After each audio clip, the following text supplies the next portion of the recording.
ہو ذکر رب کا صبح ایسے گو شروع اپنی، خدا رہے راضی ہے یہ آرزو اپنی، کھلے آنکھ صلی اللہ کے گیت کہتے، کھلے آنکھ صلی اللہ کے گیت کہتے۔ الحمدللہ رب العالمین، الصلاۃ والسلام علی سید الانبیاء والمرسلین، اما بعد فاعوذ باللہ من الشیطان الرجیم، بسم اللہ الرحمن الرحیم۔ الصلاۃ والسلام علیک یا رسول اللہ وعلی آلک واصحابک یا حبیب اللہ، الصلاۃ والسلام علیک یا نبی اللہ وعلی آلک واصحابک یا نور اللہ۔ آقا نامدار مدنی تاجدار صلی اللہ تعالی علیہ وآلہ وسلم نے فرمایا کہ جو مجھ پہ درود پاک پڑھنا بھول گیا وہ جنت کا راستہ بھول گیا۔ صلو علی الحبیب صلی اللہ تعالی علی محمد صلی اللہ علیہ وسلم، صلاۃ و سلام علیک یا سید یا رسول اللہ۔ مدنی چینل کے ناظرین، اللہ تبارک و تعالیٰ کے پاکیزہ کلام کی آئیے آپ کو تلاوت سناتے ہیں۔ اعوذ باللہ من الشیطان الرجیم، میں اللہ تعالیٰ کی پناہ میں آتا ہوں شیطان مردود سے۔ بسم اللہ الرحمن الرحیم، اللہ کے نام سے شروع جو نہایت مہربان رحم والا۔ فهل عسیتم ان تولیتم ان تفسدوا فی الارض وتقطعوا ارحامکم، تو کیا تمہارے یہ لچھن یعنی انداز نظر آتے ہیں کہ اگر تمہیں حکومت ملے تو زمین میں فساد پھیلاؤ اور اپنے رشتے کاٹ دو۔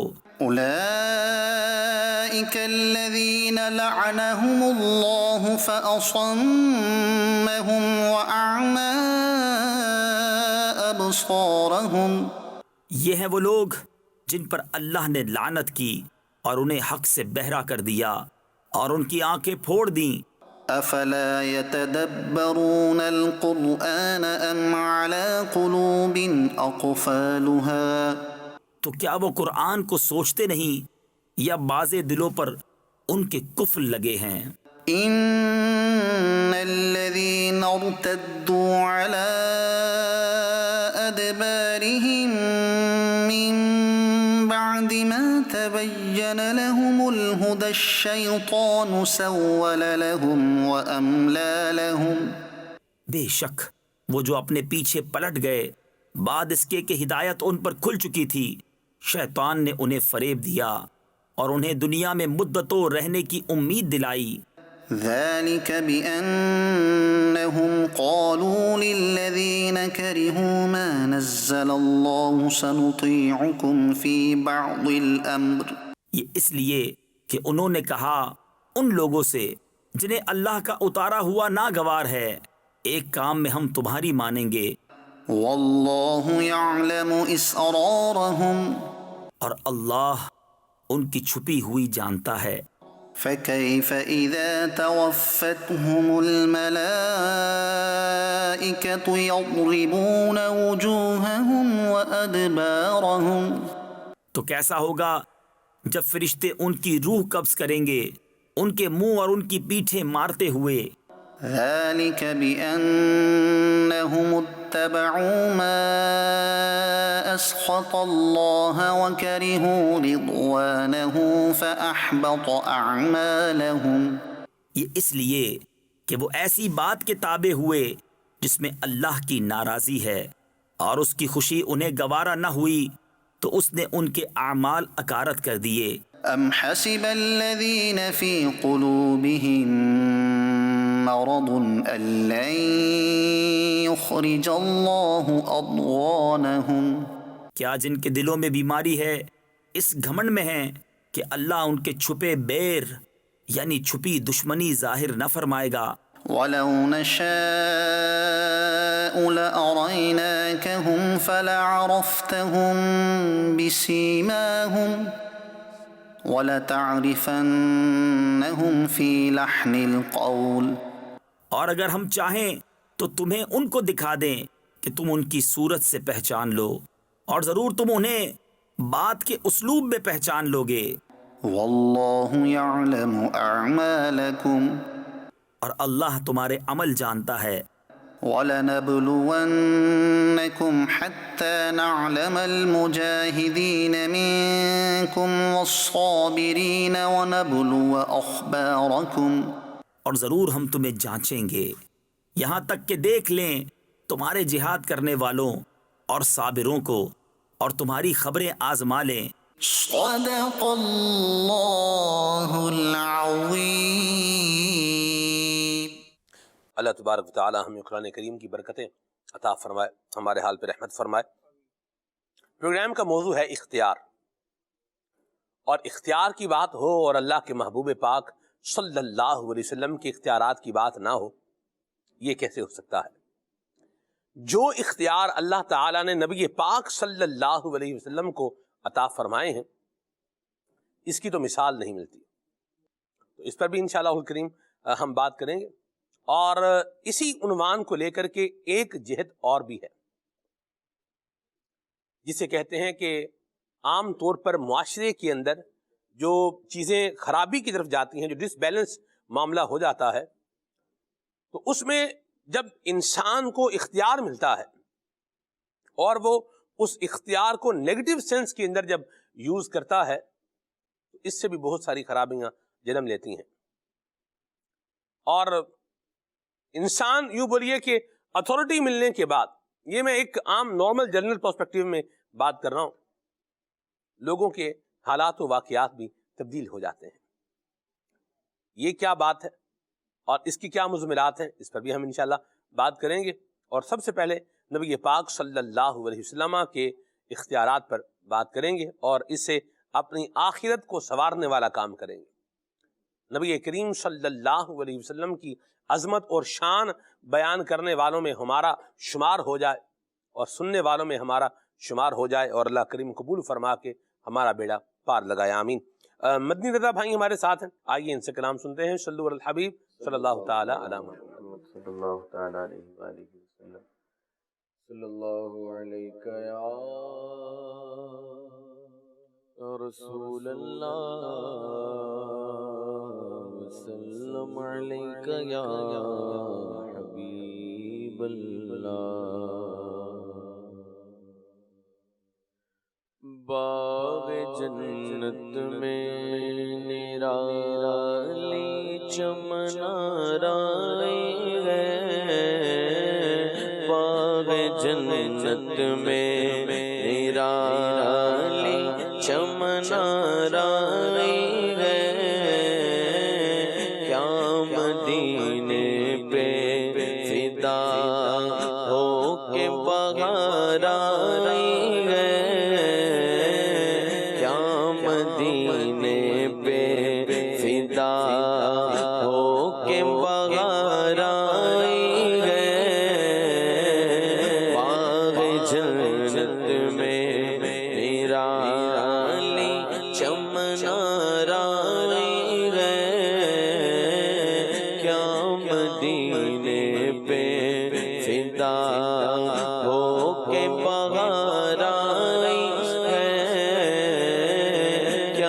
مدینے پہ فدا۔ اور ان کے گئے سو نہیں، رحمت کی گھٹا چھائی گئے، ان کے گئے سو نہیں، رحمت کی گھٹا چھائی گئے، ان کے گئے سو نہیں، ان کے گئے سو کی گھٹا چھائی گئے، ان کے ابرو نہیں، ان کے ابرو نہیں، دو قبلوں کی یکجائی ہے، ان کے ابرو نہیں، ان کے ابرو نہیں، دو قبلوں کی یکجائی ہے، کیا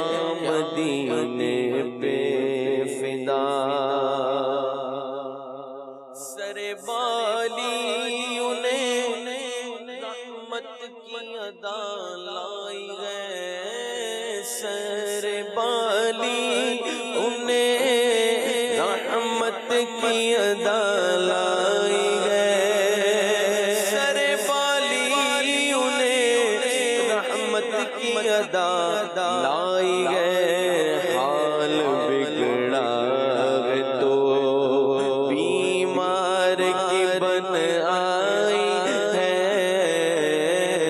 حال بگڑا ہے تو حال بگڑا ہے تو بیمار کی بن آئی ہے، کیا مدینے پہ فدا، جس کے ہاتھوں کے بنائے ہوئے گئے حسن و جمال، جس کے ہاتھوں کے بنائے ہوئے گئے حسن و جمال، جس کے ہاتھوں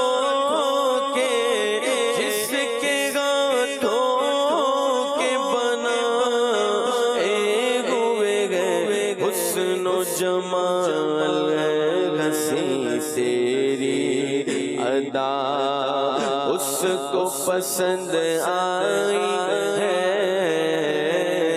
اے ہنسی تیری ادا اس کو پسند آئی ہے،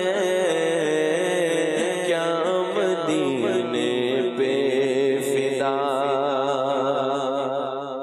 جب تیری یاد میں دنیا سے گیا ہے کوئی، جب تیری یاد میں دنیا سے گیا ہے کوئی، جب تیری یاد میں، جب تیری یاد میں دنیا سے گیا ہے کوئی، جان لینے کو دلہن بن کے قضا آئی ہے، جان لینے کو دلہن بن کے قضا آئی ہے، کیا مدینے پہ فدا، ناتوانی کالم ہم سے ضعفاء کو کیا ہو، ناتوانی کالم ہم ضعفاء کو کیا ہو، ناتوانی کالم ہم ضعفاء کو کیا ہو، ہاتھ پکڑے ہوئے مولا کی توانائی ہے، ہاتھ پکڑے ہوئے مولا کی توانائی ہے، کیا مدینے پہ فدا، ہاتھ پھیلائے ہوئے دوڑ پڑے گئے منگتا،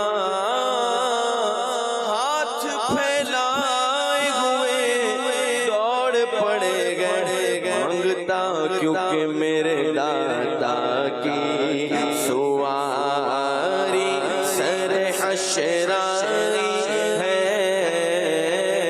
میرے دادا کی سواری سر حشرائی ہے، کیا مدینے پہ فدا،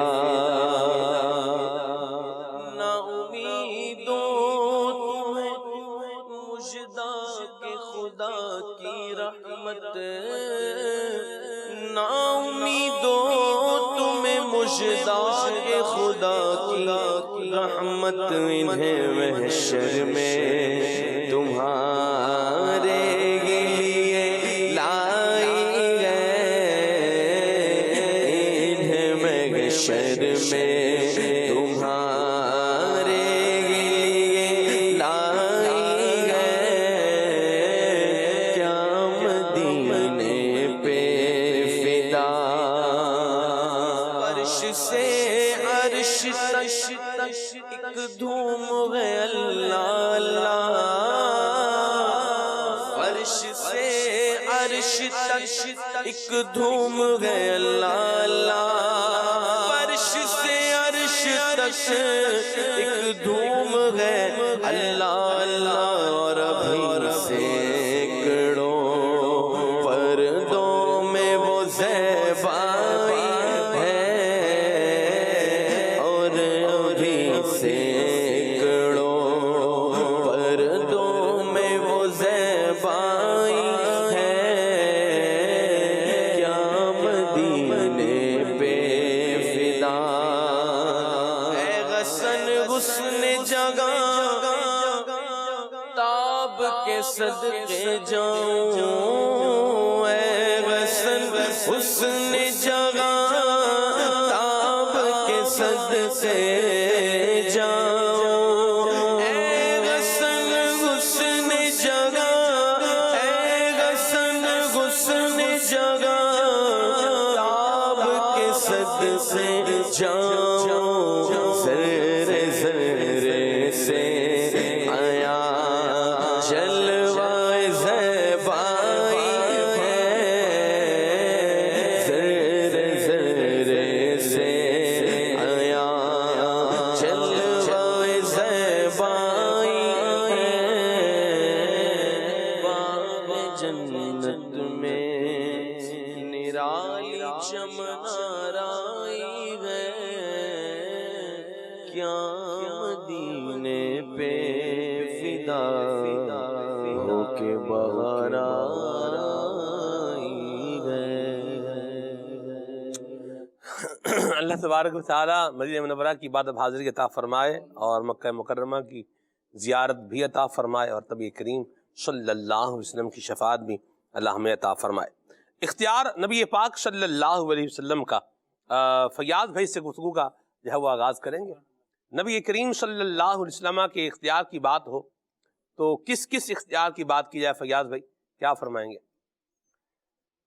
نبی پاک صلی اللہ علیہ وسلم کو اللہ رب العالمین نے اختیارات عطا فرمائے، اور علماء فرماتے ہیں کہ آپ علیہ السلام کو اللہ رب العالمین نے اختیار عطا فرمایا تھا کہ آپ جس چیز کو چاہیں حلال فرما دیں اور آپ جس چیز کو چاہیں حرام فرما دیں۔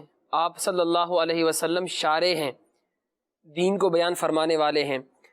حدیث مبارکہ میں آتا ہے کہ حضرت سیدنا برا بن عازب رضی اللہ تعالی عنہ فرماتے ہیں کہ نبی پاک صلی اللہ علیہ وسلم نے ہمیں سونے کی انگوٹھی پہننے سے منع فرمایا تھا، اور حضرت برا بن عازب رضی اللہ تعالی عنہ سونے کی انگوٹھی پہنا کرتے تھے۔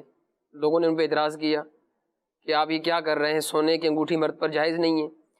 تو اس پر حضرت برا بن عازب رضی اللہ تعالی عنہ فرماتے ہیں کہ ہم نبی پاک صلی اللہ علیہ وسلم کی بارگاہ میں حاضر ہوئے، آپ مال غنیمت تقسیم فرما رہے تھے، اور اسی دوران ایک سونے کی انگوٹھی مال غنیمت میں آئی، تو حضور علیہ السلام نے ناظرین کی طرف نظر رحمت فرمائی اور اپنی نظر جھکا لی۔ دوبارہ آپ علیہ السلام نے یہی عمل فرمایا کہ صحابہ کی طرف متوجہ ہوئے اور پھر اپنی مبارک نظریں نیچے فرما لیں، اور تیسری دفعہ جب آپ علیہ السلام نے صحابہ کی طرف دیکھا تو مجھے، یعنی کہ حضرت برا بن عازب رضی اللہ تعالیٰ عنہ فرما رہے ہیں کہ رسول اللہ نے مجھے اشارہ کر کے فرمایا برا ادھر آؤ۔ فرماتے ہیں کہ جب میں بارگاہ رسالت صلی اللہ علیہ وسلم میں حاضر ہوا تو حضور نے فرمایا کہ اے برا، پہنو جو تمہیں اللہ اور اس کے رسول عز و جل و صلی اللہ علیہ وسلم پہناتے ہیں۔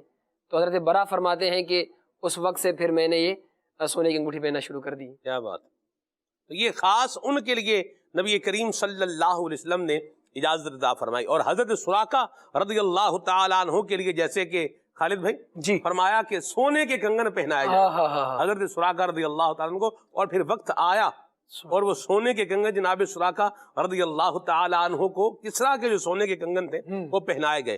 یہ نبی کریم صلی اللہ علیہ وسلم کی اتھارٹی ہے، جس کے لیے جو چاہیں حلال فرما دیں، اور یہ صرف نبی کریم صلی اللہ علیہ وسلم کا ہی اختیار ہے۔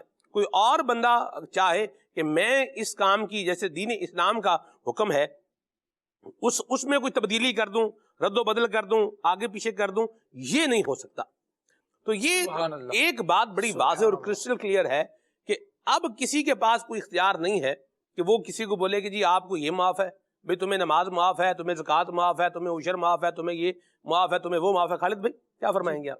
نبی کریم صلی اللہ تعالیٰ علیہ وآلہ وسلم رب العالمین جل وعلا کی طرف سے شریعت لے کر آئے، اور صاحب شریعت ایسے تھے کہ جس پر جو چاہیں حلال کر دیں، جو چاہے حرام فرما دیں، جس طرح سے بھی فیاض بھائی نے گفتگو فرمائی۔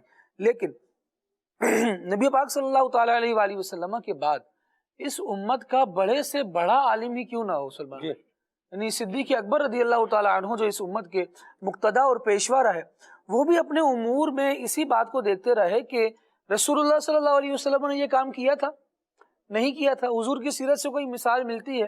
یعنی باقاعدہ ان کی ایک شورا بنی ہوئی تھی، اور وہ کسی بھی معاملے میں یہ دیکھا کرتے تھے کہ نبی پاک صلی اللہ تعالیٰ علیہ وآلہ وسلم کی طرف سے اس کی اجازت اشارتاً، کنایتاً، دلالتاً کسی بھی طور پر ملتی ہے یا نہیں۔ اگر ملتی تو وہ کام کر لیا جاتا، اور اگر نہیں ملتی تو رک جایا کرتے، اور بس وہی اختیار تھا جو سید عالم صلی اللہ تعالیٰ علیہ وآلہ وسلم کا خاص تھا۔ وہ جس کو چاہیں وہ اپنے پاس سے عطا فرما کر کہیں کہ تم یہ تقسیم کر دو، تمہارا ادا ہو جائے گا۔ کیا بات! نبی پاک صلی اللہ تعالیٰ علیہ وآلہ وسلم کے بعد اب کوئی اگر یہ کام کرتا ہے نا تو وہ انہی کے طرح ہوگا جیسے بنی اسرائیل میں انبیاء کرام علیہ السلام کے دنیا سے رخصت ہو جانے کے بعد جن لوگوں کے ہاتھ میں دین کا نظام آیا اور جنہوں نے اس کے احکامات کو بیان کرنا شروع کیا، تو انہوں نے کیا کیا؟ وہ یہ کیا کرتے کہ لوگوں سے تھوڑے پیسے لے لیتے، اور تھوڑے پیسے لینے کے بعد ان کی مرضی کے مطابق مسئلہ بیان کر دیا، جس کو تحریف کہا گیا۔ رب العالمین جل وعلا نے قرآن مجید میں اس میں تبدیل اور تحریف دونوں طرح کے الفاظوں کے ساتھ اس کو بیان فرمایا، یعنی ایک تو کام بھی الٹے کر رہے ہیں، ایک لفظ استعمال کر رہے ہیں لیکن اس کو غیر معنی موضوع لہو میں استعمال کر رہے ہیں، اور یہ یوں سمجھے یہ لفظ میں نے کہا ہے غیر معنی موضوع لہو، عام طور پر اس طرح کی گفتگو نہیں کرتے، لیکن یہ جو اختیارات والا معاملہ ہے اور اللہ تبارک و تعالیٰ کے کلام کو تبدیل کرنے والا معاملہ ہے، یہ وہ لوگ کر رہے ہوتے ہیں جان بوجھ کر قصدن، کہ یعنی بنی اسرائیل میں بھی علماء کا یہ کام بیان کیا گیا، اور نبی پاک علیہ السلام نے ارشاد فرمایا ان کی بربادیوں کی وجوہات میں سے ایک وجہ یہ تھی کہ جس کو اللہ کریم نے حلال فرمایا ہے انہوں نے اپنی مرضی سے، اپنی منشا سے، اپنے اغراض و مقاصد حاصل کرنے کے لیے اس کو تبدیل کر دیا۔ قرآن مجید میں ارشاد ہوا وَلَا تَشْتَرُوا بِآيَاتِي ثَمَنًا قَلِيلًا، تھوڑی قیمت کے بدلے میری آیتوں کو بیچو نہیں۔ یہاں علماء نے بڑی زبردست تفسیر اور تعبیر ارشاد فرمایا کہ تھوڑی قیمت کا یہ مطلب نہیں ہے کہ مہنگے داموں بیچا جائے، بلکہ فرمایا کہ ساری دنیا بھی تمہارے قدموں میں لا کر ڈھیر کر دی جائے، لیکن اس کے باوجود اللہ تبارک و تعالیٰ کے کلام کے مقابلے میں وہ بہت تھوڑی ہے۔ جو اللہ تبارک و تعالیٰ کے کلام کو تبدیل کرنے کے بعد اس کے ٹھہرائے ہوئے حلال کو حرام یا حرام کو حلال کہنے کے بعد بندہ جس عذاب میں اپنے آپ کو ڈال رہا ہے، اس عذاب سے فدیے کے لیے یہ ساری دنیا بھی اس کو دینی پڑے تو بھی یہ بہت تھوڑا ہے، یہ اس کی جان بخشی نہیں کروا سکے گا۔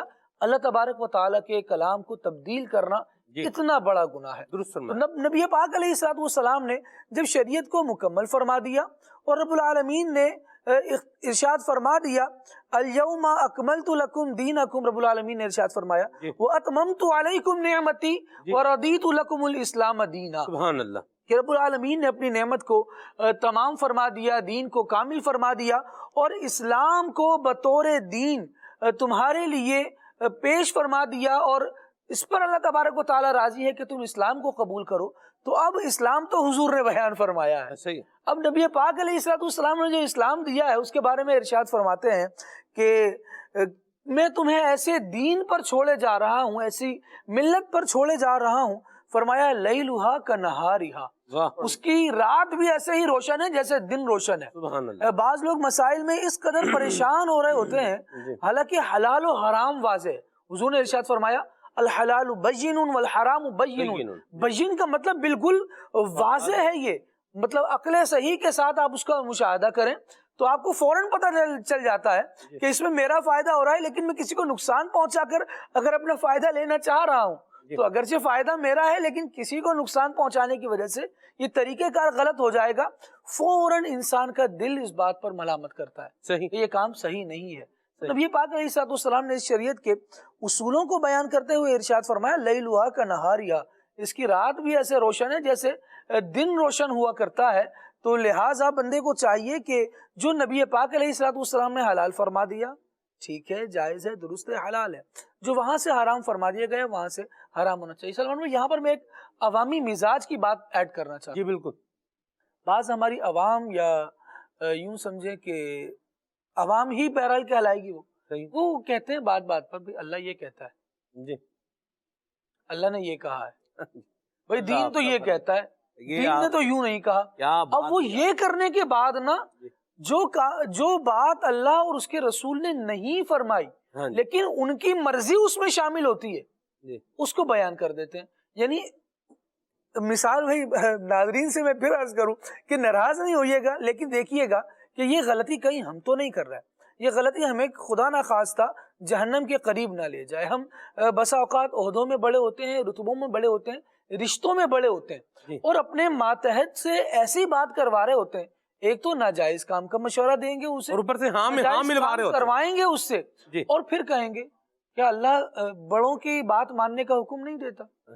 بھائی ناجائز کروا کر آپ کون سی بات منوانا چاہ رہے ہیں؟ یعنی ایک طرف تو آپ آدھی بات صحیح کر رہے ہیں کہ بڑوں کی بات مانی جائے، والدین کی فرما برداری کی جائے، اطاعت کرائی جائے، لیکن کیا والدین کو یہ اجازت ہے کہ وہ ناجائز کام اپنے بچے سے کروائیں اور پھر کہیں کہ تم ہماری اطاعت کرو کیونکہ ہماری اطاعت کا حکم اللہ تبارک و تعالیٰ نے دیا ہے؟ تو ایسے مواقع پر ایسی باتوں کو خوب سوچ لینا چاہیے کہ ہم کیا کہنے جا رہے ہیں اور کیا کروانے جا رہے ہیں۔ درست فرمایا خالد بھائی۔ میں ایک بات ایڈ کروں یہاں پر، صبح کا جو ہے وہ ٹائم ہے، تو یوں ہی یہ غالباً سن 2009 سے 11 کے بیچ کی بات ہوگی جہاں تک مجھے یاد پڑ رہا ہے۔ اچھا جی۔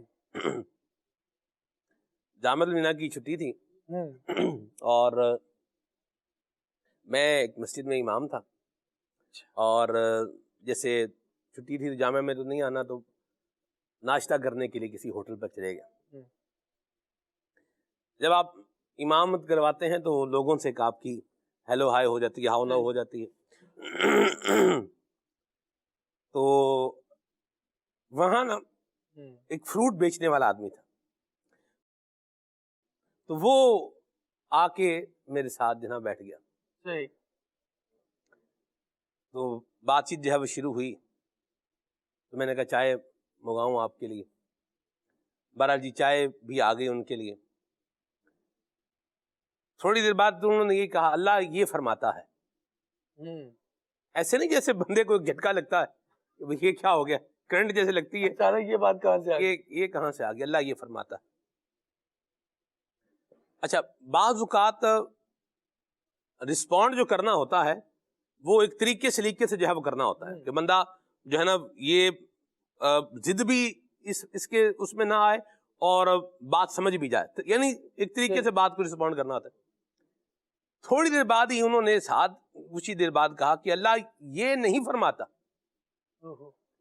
میں نے کہا آپ نے بھی پہلے کہا کہ اللہ یہ فرماتا اور ابھی آپ نے کہا اللہ یہ نہیں فرماتا، یہ قرآن میں کہاں مضمون بیان ہوا ہے؟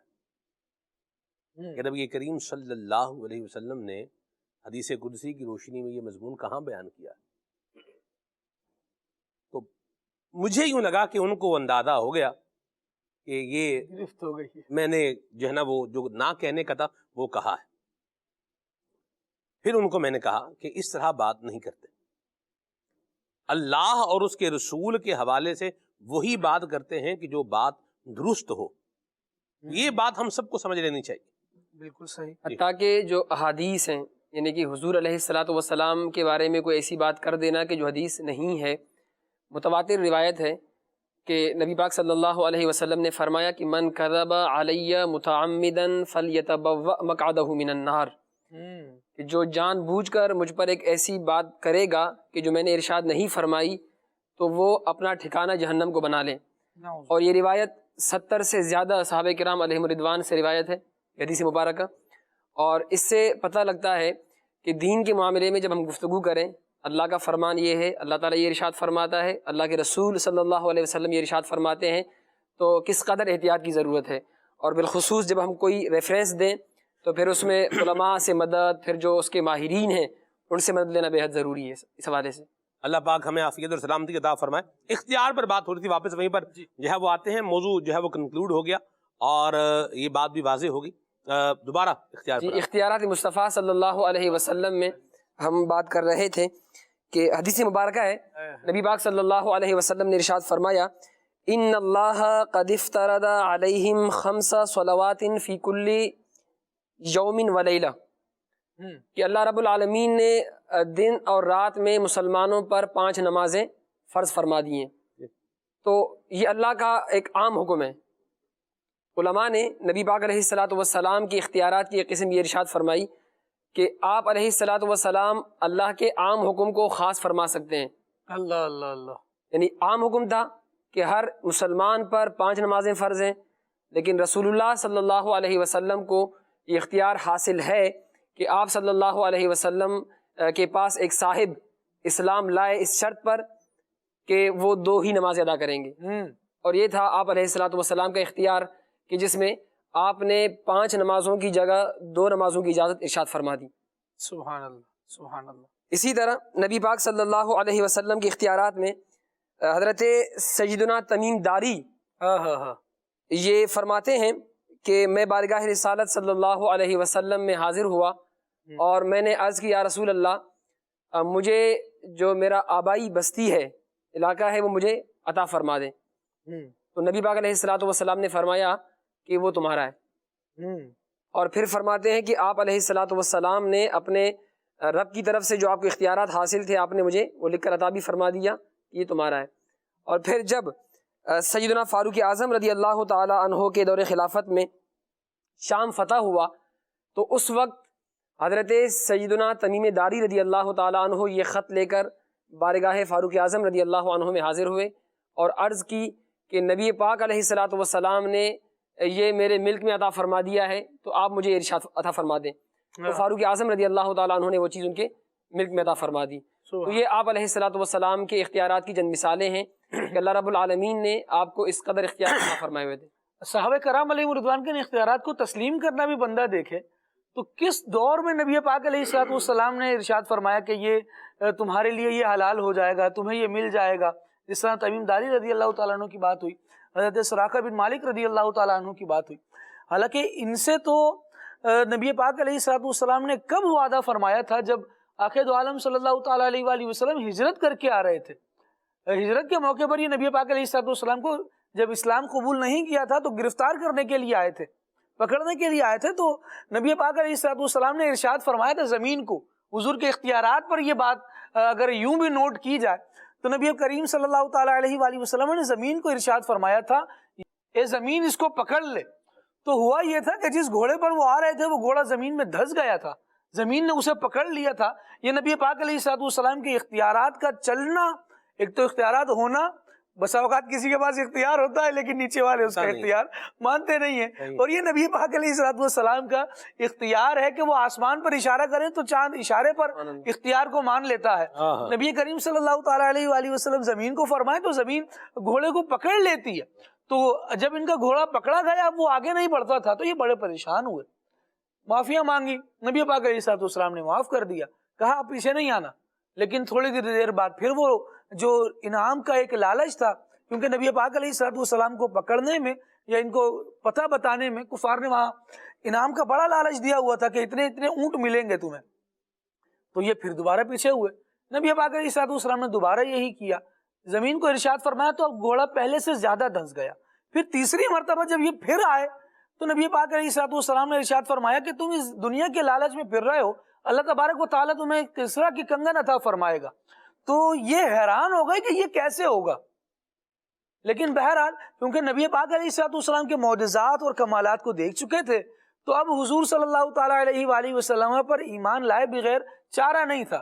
ایمان بھی یہ لے آئے، جھنڈا بھی نبی پاک علیہ السلام کے نام کا، جو پہلا جھنڈا اس سفر ہجرت کے موقع پر اٹھانے والے صحابی ہیں وہ حضرت سیدنا سراقہ بن مالک رضی اللہ تعالیٰ عنہ کیا ہے۔ بات، انہوں نے ہی کہا تھا کہ یا رسول اللہ اب جب مدینہ ہم جا ہی رہے ہیں اور میں بھی آپ کے قافلے میں شریک ہو گیا ہوں تو اب ایسا کرتے ہیں کہ آپ کا داخلہ جو ہے وہ مدینہ میں ایک علم کے ساتھ ہونا چاہیے، ایک جھنڈے کے ساتھ ہونا چاہیے۔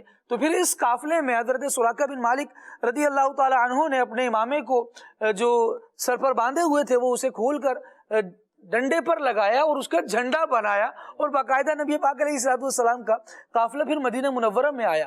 اچھا، یہ اس دور کی بات ہے جب سفر ہجرت ہو رہا ہے، اور کسرا فتح کب ہوا ہے؟ فاروق اعظم رضی اللہ تعالیٰ عنہ کے زمانے میں۔ اس وقت حضرت سراقہ رضی اللہ تعالیٰ عنہ کہہ رہے ہیں کہ مجھے تو حضور نے یہ ارشاد فرمایا تھا۔ اب نبی پاک علیہ السلام کا وہ فرمان ہے اور اتنے عرصے بعد، حالانکہ سب کو نبی پاک علیہ السلام نے جو عمومی تعلیم عطا فرمائی، جو ایک عام حکم بیان فرمایا وہ یہی تھا کہ یہ سونا ہے اور مردوں پر حرام ہے، تو مرد تو اس سے بچا کرتے تھے، لیکن جب ان کے لیے وہ فتح ہو کر کنگن آئے اس کے، تو انہوں نے کہا کہ نبی پاک علیہ السلام نے تو مجھے یہ ارشاد فرمایا تھا۔ اب جناب فاروق اعظم رضی اللہ تعالیٰ عنہ حضور صلی اللہ تعالیٰ علیہ وسلم کی بات کو مینو ان قبول فرما رہے ہیں کہ جب حضور نے فرما دیا تھا تمہیں ملنے ہیں تو اب یہ لو، یہ تم اپنے ہاتھ سے، ایک روایت کے مطابق فاروق اعظم رضی اللہ تعالیٰ عنہ نے وہ کنگن حضرت سراقہ رضی اللہ تعالیٰ عنہ کو پہنائے، اس لیے کیونکہ میرے نبی پاک علیہ السلام نے ارشاد فرما دیا تھا کہ تمہیں یہ ملیں گے تو اپنے ہاتھوں سے عطا فرمائے۔ مسلمان میں یہ بات ہے کہ حضور صلی اللہ تعالیٰ علیہ وسلم نے جو مبارک جملے اپنے لبوں سے جاری فرما دیے وہ حضور صلی اللہ تعالیٰ علیہ وآلہ وسلم کا اختیار ہے، اسے زمین و آسمان قبول کرتے ہیں، ان کی مخلوق قبول کرتی ہے، اور نبی پاک صلی اللہ تعالیٰ علیہ وآلہ وسلم پر ایمان لانے والے اس بات کو ایسا ہی قبول کرتے ہیں جیسا حضور نے ارشاد فرما دیا۔ مرحبا۔ کونین دے دیے تیرے اختیار میں، کونین دے دیے تیرے اختیار میں، اللہ کو بھی کتنی خاطر تیری عزیز، اللہ کو بھی کتنی خاطر تیری عزیز۔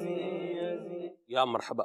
نبی کریم صلی اللہ علیہ وسلم جنت کے مالک بھی ہیں، اور جس کو جنت میں جو چاہیں عطا فرما دیں، سبحان اللہ، یہ بھی حضور کی ہی شان ہے۔ کیا بات، جنت کے اندر کوئی خاص محل کا جو ہے وہ مالک بنا دیں، یہ اختیار مصطفیٰ ہے، یہ نبی کریم صلی اللہ علیہ وسلم کا اختیار ہے۔ اور آقا کریم صلی اللہ تعالی علیہ وآلہ وسلم نے جنت عطا فرمائی ہے صحابہ کرام علیہ رضوان کو، عشرہ مبشرہ جنہیں کہا جاتا ہے، یہ اسی لیے کہا جاتا ہے کہ انہیں بارگاہ رسالت سے جنت کی خوشخبری ملی ہے۔ اور پھر آپ دیکھیں حضرت عثمان غنی رضی اللہ تعالی عنہ کو 2 مرتبہ نبی کریم صلی اللہ علیہ وسلم نے یہ شہادت عطا فرمائی ہے کہ آپ نے جنت خریدی ہے نبی کریم صلی اللہ علیہ وسلم سے۔ سبحان اللہ۔ نبی پاک صلی اللہ علیہ وسلم کے اختیارات کی بات کریں اور حضور کے تو جو ہے وہ ہاتھ کی بات کریں، حضور کی نگاہ کی بات کریں، حضور کے چہرے کی بات کریں، حضور کے کہے ہوئے الفاظ کی بات کریں، نبی کریم صلی اللہ تعالی علیہ وآلہ وسلم کے قدمین شریفین کی بات کریں، کیا کیا جو ہے وہ بات کریں۔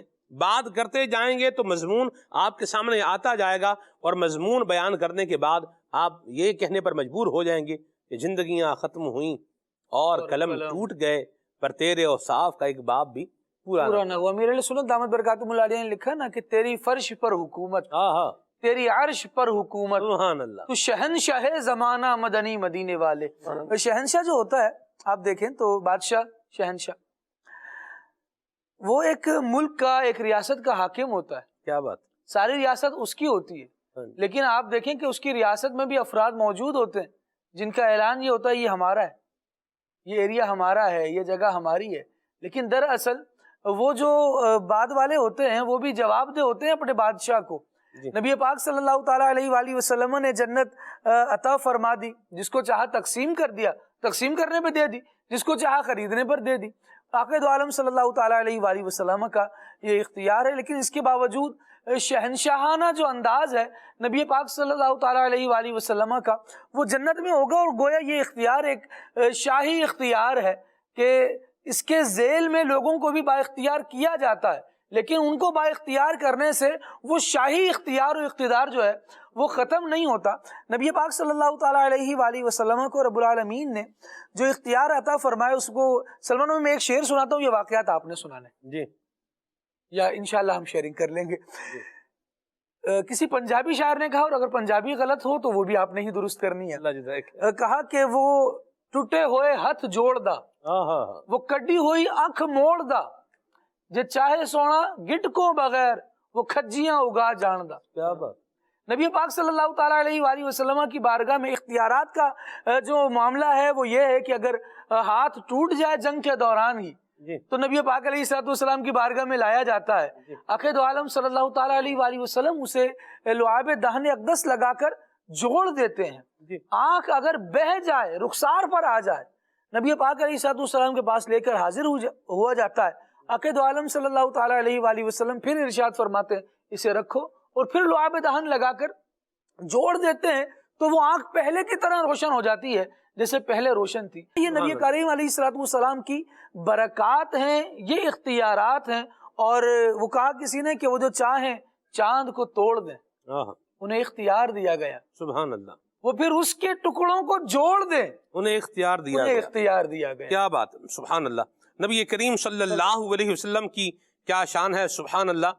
حسن رضا خان رحمۃ اللہ علیہ فرماتے ہیں، تو ہی ہے ملک خدا ملک خدا کا مالک، تو ہی ہے ملک خدا ملک خدا کا مالک، راج تیرا ہے زمانے پہ حکومت تیری۔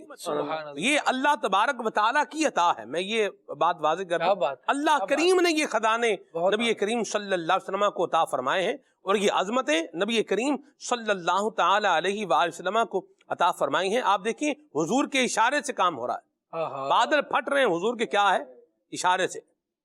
فما یشیر بیدہ الی ناحیۃ من السحاب الا ان فرجت، اگر میں غلطی نہیں کر رہا تو، کہ نبی کریم صلی اللہ علیہ وسلم جب بادلوں کی طرف اشارہ فرما رہے ہیں، اپنے ہاتھ مبارک سے اشارہ کر رہے ہیں، تو جہاں جہاں حضور کا اشارہ جا رہا ہے بادل پھٹتے جا رہے ہیں، روشنی ہوتی جا رہی ہے، دور ہوتے جا رہے ہیں بادل وہاں سے۔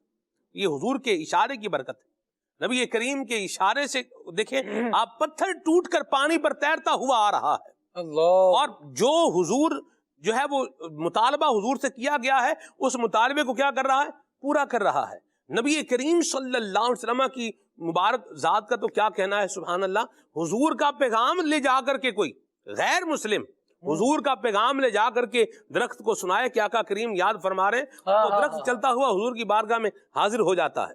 تو جس محبوب پاک صلی اللہ علیہ وسلم کی یہ عظمت ہو، یہ شان ہو، یہ ان کا مرتبہ ہو، تو ہم ان کے اختیارات کو کیا جو ہے وہ بیان کر سکتے ہیں۔ بہرحال یہ اللہ کریم کی عطا کردہ شان ہے، یہ عظمت ہے جو اللہ کریم نے نبی پاک صلی اللہ علیہ وسلم کو عطا فرمائی ہے۔ مدنی چینل کے ناظرین، اس موضوع کو ہم لے کر کے آگے بڑھتے جائیں گے، چلتے جائیں گے، تو بہت ساری چیزیں اور بھی انشاءاللہ الکریم اس میں بیان کی جا سکتی ہیں۔ اور خالد بھائی، یہ بھی دیکھا ہے کہ لوگوں کے پاس جب اختیار آتا ہے فیاض بھائی، تو پھر لوگ جو ہے وہ یوں بولے کہ بعض اوقات انسان کو انسان نہیں سمجھتے، اس پر کیا فرمائیں گے؟ نبی کریم صلی اللہ تعالیٰ علیہ وآلہ وسلم نے اس معاملے میں سلمان بھائی میں سمجھتا ہوں بنیادی تعلیم جو عطا فرمائی نا، یعنی آپ دیکھیں فرمایا جا رہا ہے کہ طاقتور وہ نہیں ہے جو دوسرے کو پچھاڑ دے، جی، بلکہ یہاں ارشاد فرمایا جا رہا ہے اپنے آپ پہ کنٹرول رکھنا، جی، اپنے غصے کو قابو میں رکھنا، یہ طاقت بندی کی یا یہ طاقتور ہونے کی علامت قرار دیا گیا۔ سید عالم صلی اللہ تعالیٰ علیہ وآلہ وسلم کی تعلیمات کو آپ دیکھیں تو صحابہ کرام علیہ رضوان کی جس طرح سے تربیت ہوئی نا، جا بجا آپ کو اس طرح کے مظاہر دیکھنے کو ملیں گے، اس طرح کے مواقع دیکھنے کو ملیں گے کہ اگلا بالکل ہاتھوں میں ہے، چاہے تو اس سے بدلہ لے لیں، لیکن اس کے باوجود نبی پاک صلی اللہ تعالیٰ علیہ وآلہ وسلم نے عفو درگزر کا معاملہ اختیار کرنے کا حکم ارشاد فرمایا۔ تو صحابہ کرام علیہ رضوان اس کو اختیار کر رہے ہیں۔ نبی پاک صلی اللہ تعالیٰ علیہ وآلہ وسلم کی اپنے کردار کو دیکھ لیا جائے تو یہ فاتح مکہ والا جو معاملہ ہے، انداز ایسا ہے، کتنی فوج ہے نبی پاک علیہ السلام کے ساتھ، ایسا ہی سارا جو وہ افراد سامنے موجود ہیں جنہوں نے نبی پاک علیہ السلام کو ستایا ہے، زد و کوب کیا ہے، نعوذ باللہ برے کلمات حضور کے لیے کہیں، لیکن جب یہ اس پوزیشن میں ہے کہ یہ تو نہیں کہ بندہ پٹ رہا ہے تو اب دل میں ہی برا کہہ رہا ہوتا ہے اور کسی کو معافی کر رہا ہوتا ہے، لیکن بلا تشبیہ بلا تمثیل، مطلب نبی پاک علیہ السلام کے اخلاق سے تو موازنہ بنتا ہی نہیں نا کسی کا۔ لیکن یہاں ہم دیکھیں سید عالم صلی اللہ تعالیٰ علیہ وآلہ وسلم سارے اختیارات کے ساتھ، پوری فورس کے ساتھ، اور یوں سمجھے کہ صحیح کر و فر کے ساتھ، لیکن اللہ تبارک و تعالیٰ نے یہ اختیار عطا فرمایا ہے، اللہ تبارک و تعالیٰ نے چیزیں ہمارے حق میں کر دی ہیں، چیزوں کے نتائج جو ہے وہ اب وہ آ رہے ہیں جو ہمیں ہمارے لیے دنیاوی طور پر بھی، ظاہری طور پر بھی فائدہ مند ہے اور باطنی طور پر بھی فائدہ مند ہے۔ تو اب نبی پاک علیہ السلام کا جو انداز ہے وہ شکر گزاری والا ہے۔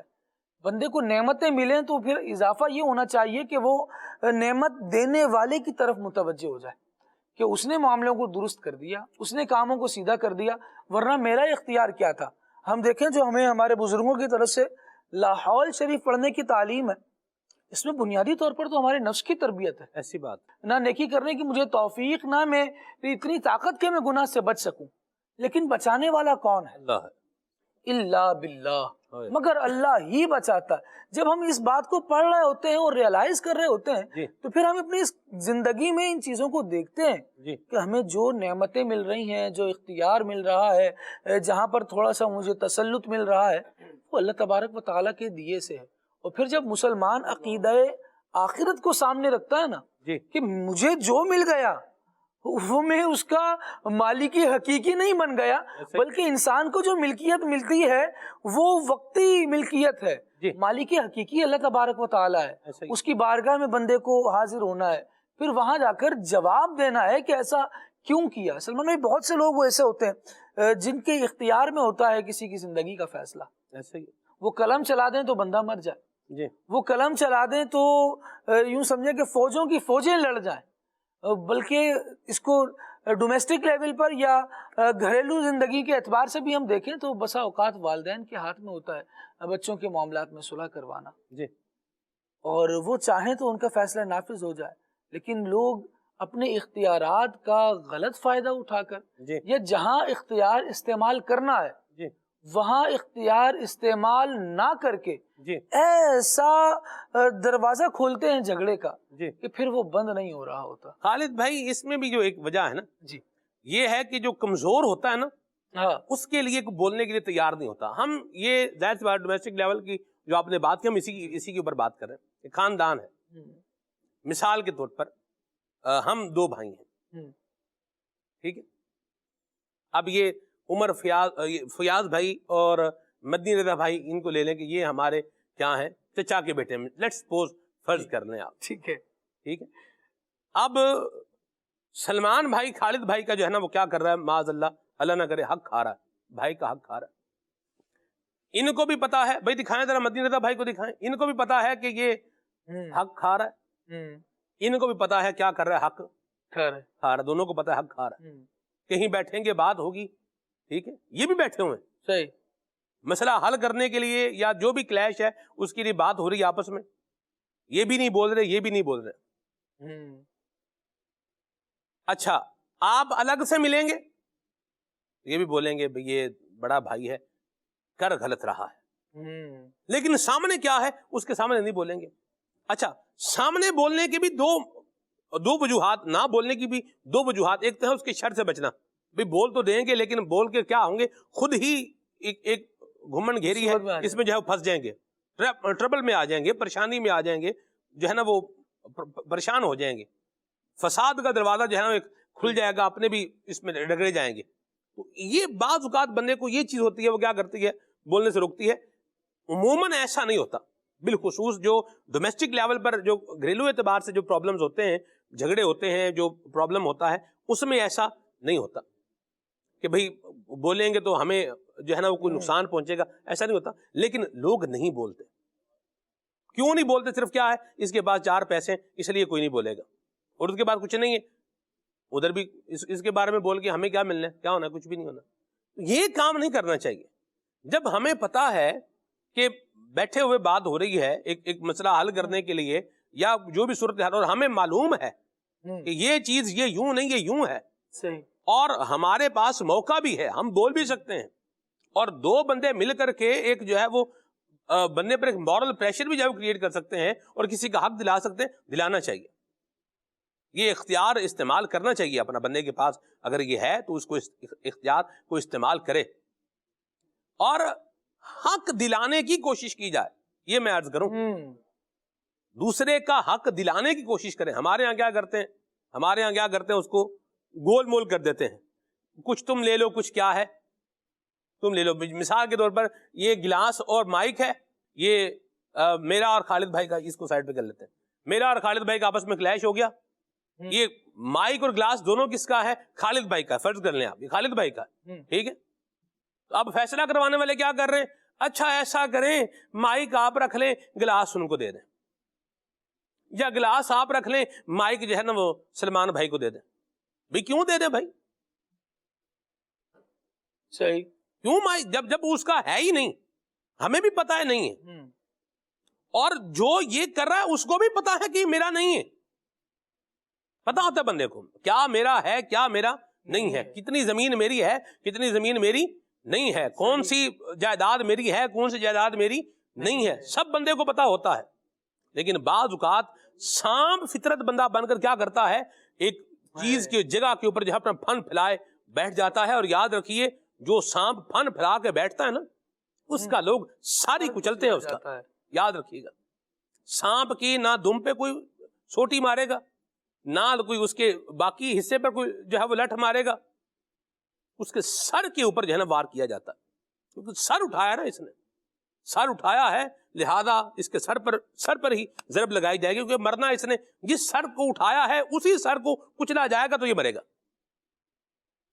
تو جو سانپ ہے نا رینگ کی گزر جاتا ہے تو ادھر ہی جاتا ہے، لیکن جہاں پھن پھیلا کھڑا ہوتا ہے وہاں لوگ پھر اس کے سر کے اوپر جو ہے وہ مارتے ہیں. اور سر پر اگر نہ بھی مارے، پھر ایک اور طریقہ بھی، جن کو جو ہوتے ہیں شکاری، وہ پھر کیا کر لیتے ہیں، وہ اس کا زہر نکال دیتے ہیں. جس چیز کے اوپر یہ سارا اس کا جو ہے وہ دہشت ہے، وہ دہشت ہی کیا کر دیتے ہیں، بیچ میں سے کیا ہے اس کو نکال دیتے ہیں. بالکل جناب، اب کیا ہے، اب شوں شوں کرتا رہے، جتنی مرضی آواز جو ہے وہ نکالتا رہے، کچھ بھی کرتا رہے، کیا ہوگا؟ کچھ بھی نہیں ہوگا. تو اللہ تبارک و تعالیٰ سے جو ہے وہ ڈرنا چاہیے، اور جہاں ہم حق دلوا سکتے ہیں وہاں پر سامنے والے کا حق دلائیں. اللہ کریم نے اختیار دیا ہوا ہے، اختیار استعمال کریں. حق جو ہے وہ دلانا جس کی ذمہ داری ہے، اس کو بھی چاہیے کہ وہ جو ہے نا وہ زمین کا مثال کے طور پر فیصلہ ہے، زمین کا فیصلہ ہے، اور میرا کام ہے، میں نے فیصلہ کرنا ہے بھئی یہ زمین کس کی ہے، ہو کیا رہا ہے. بعض اوقات جو حقدار ہے وہ رشوت دینے پر مجبور ہے.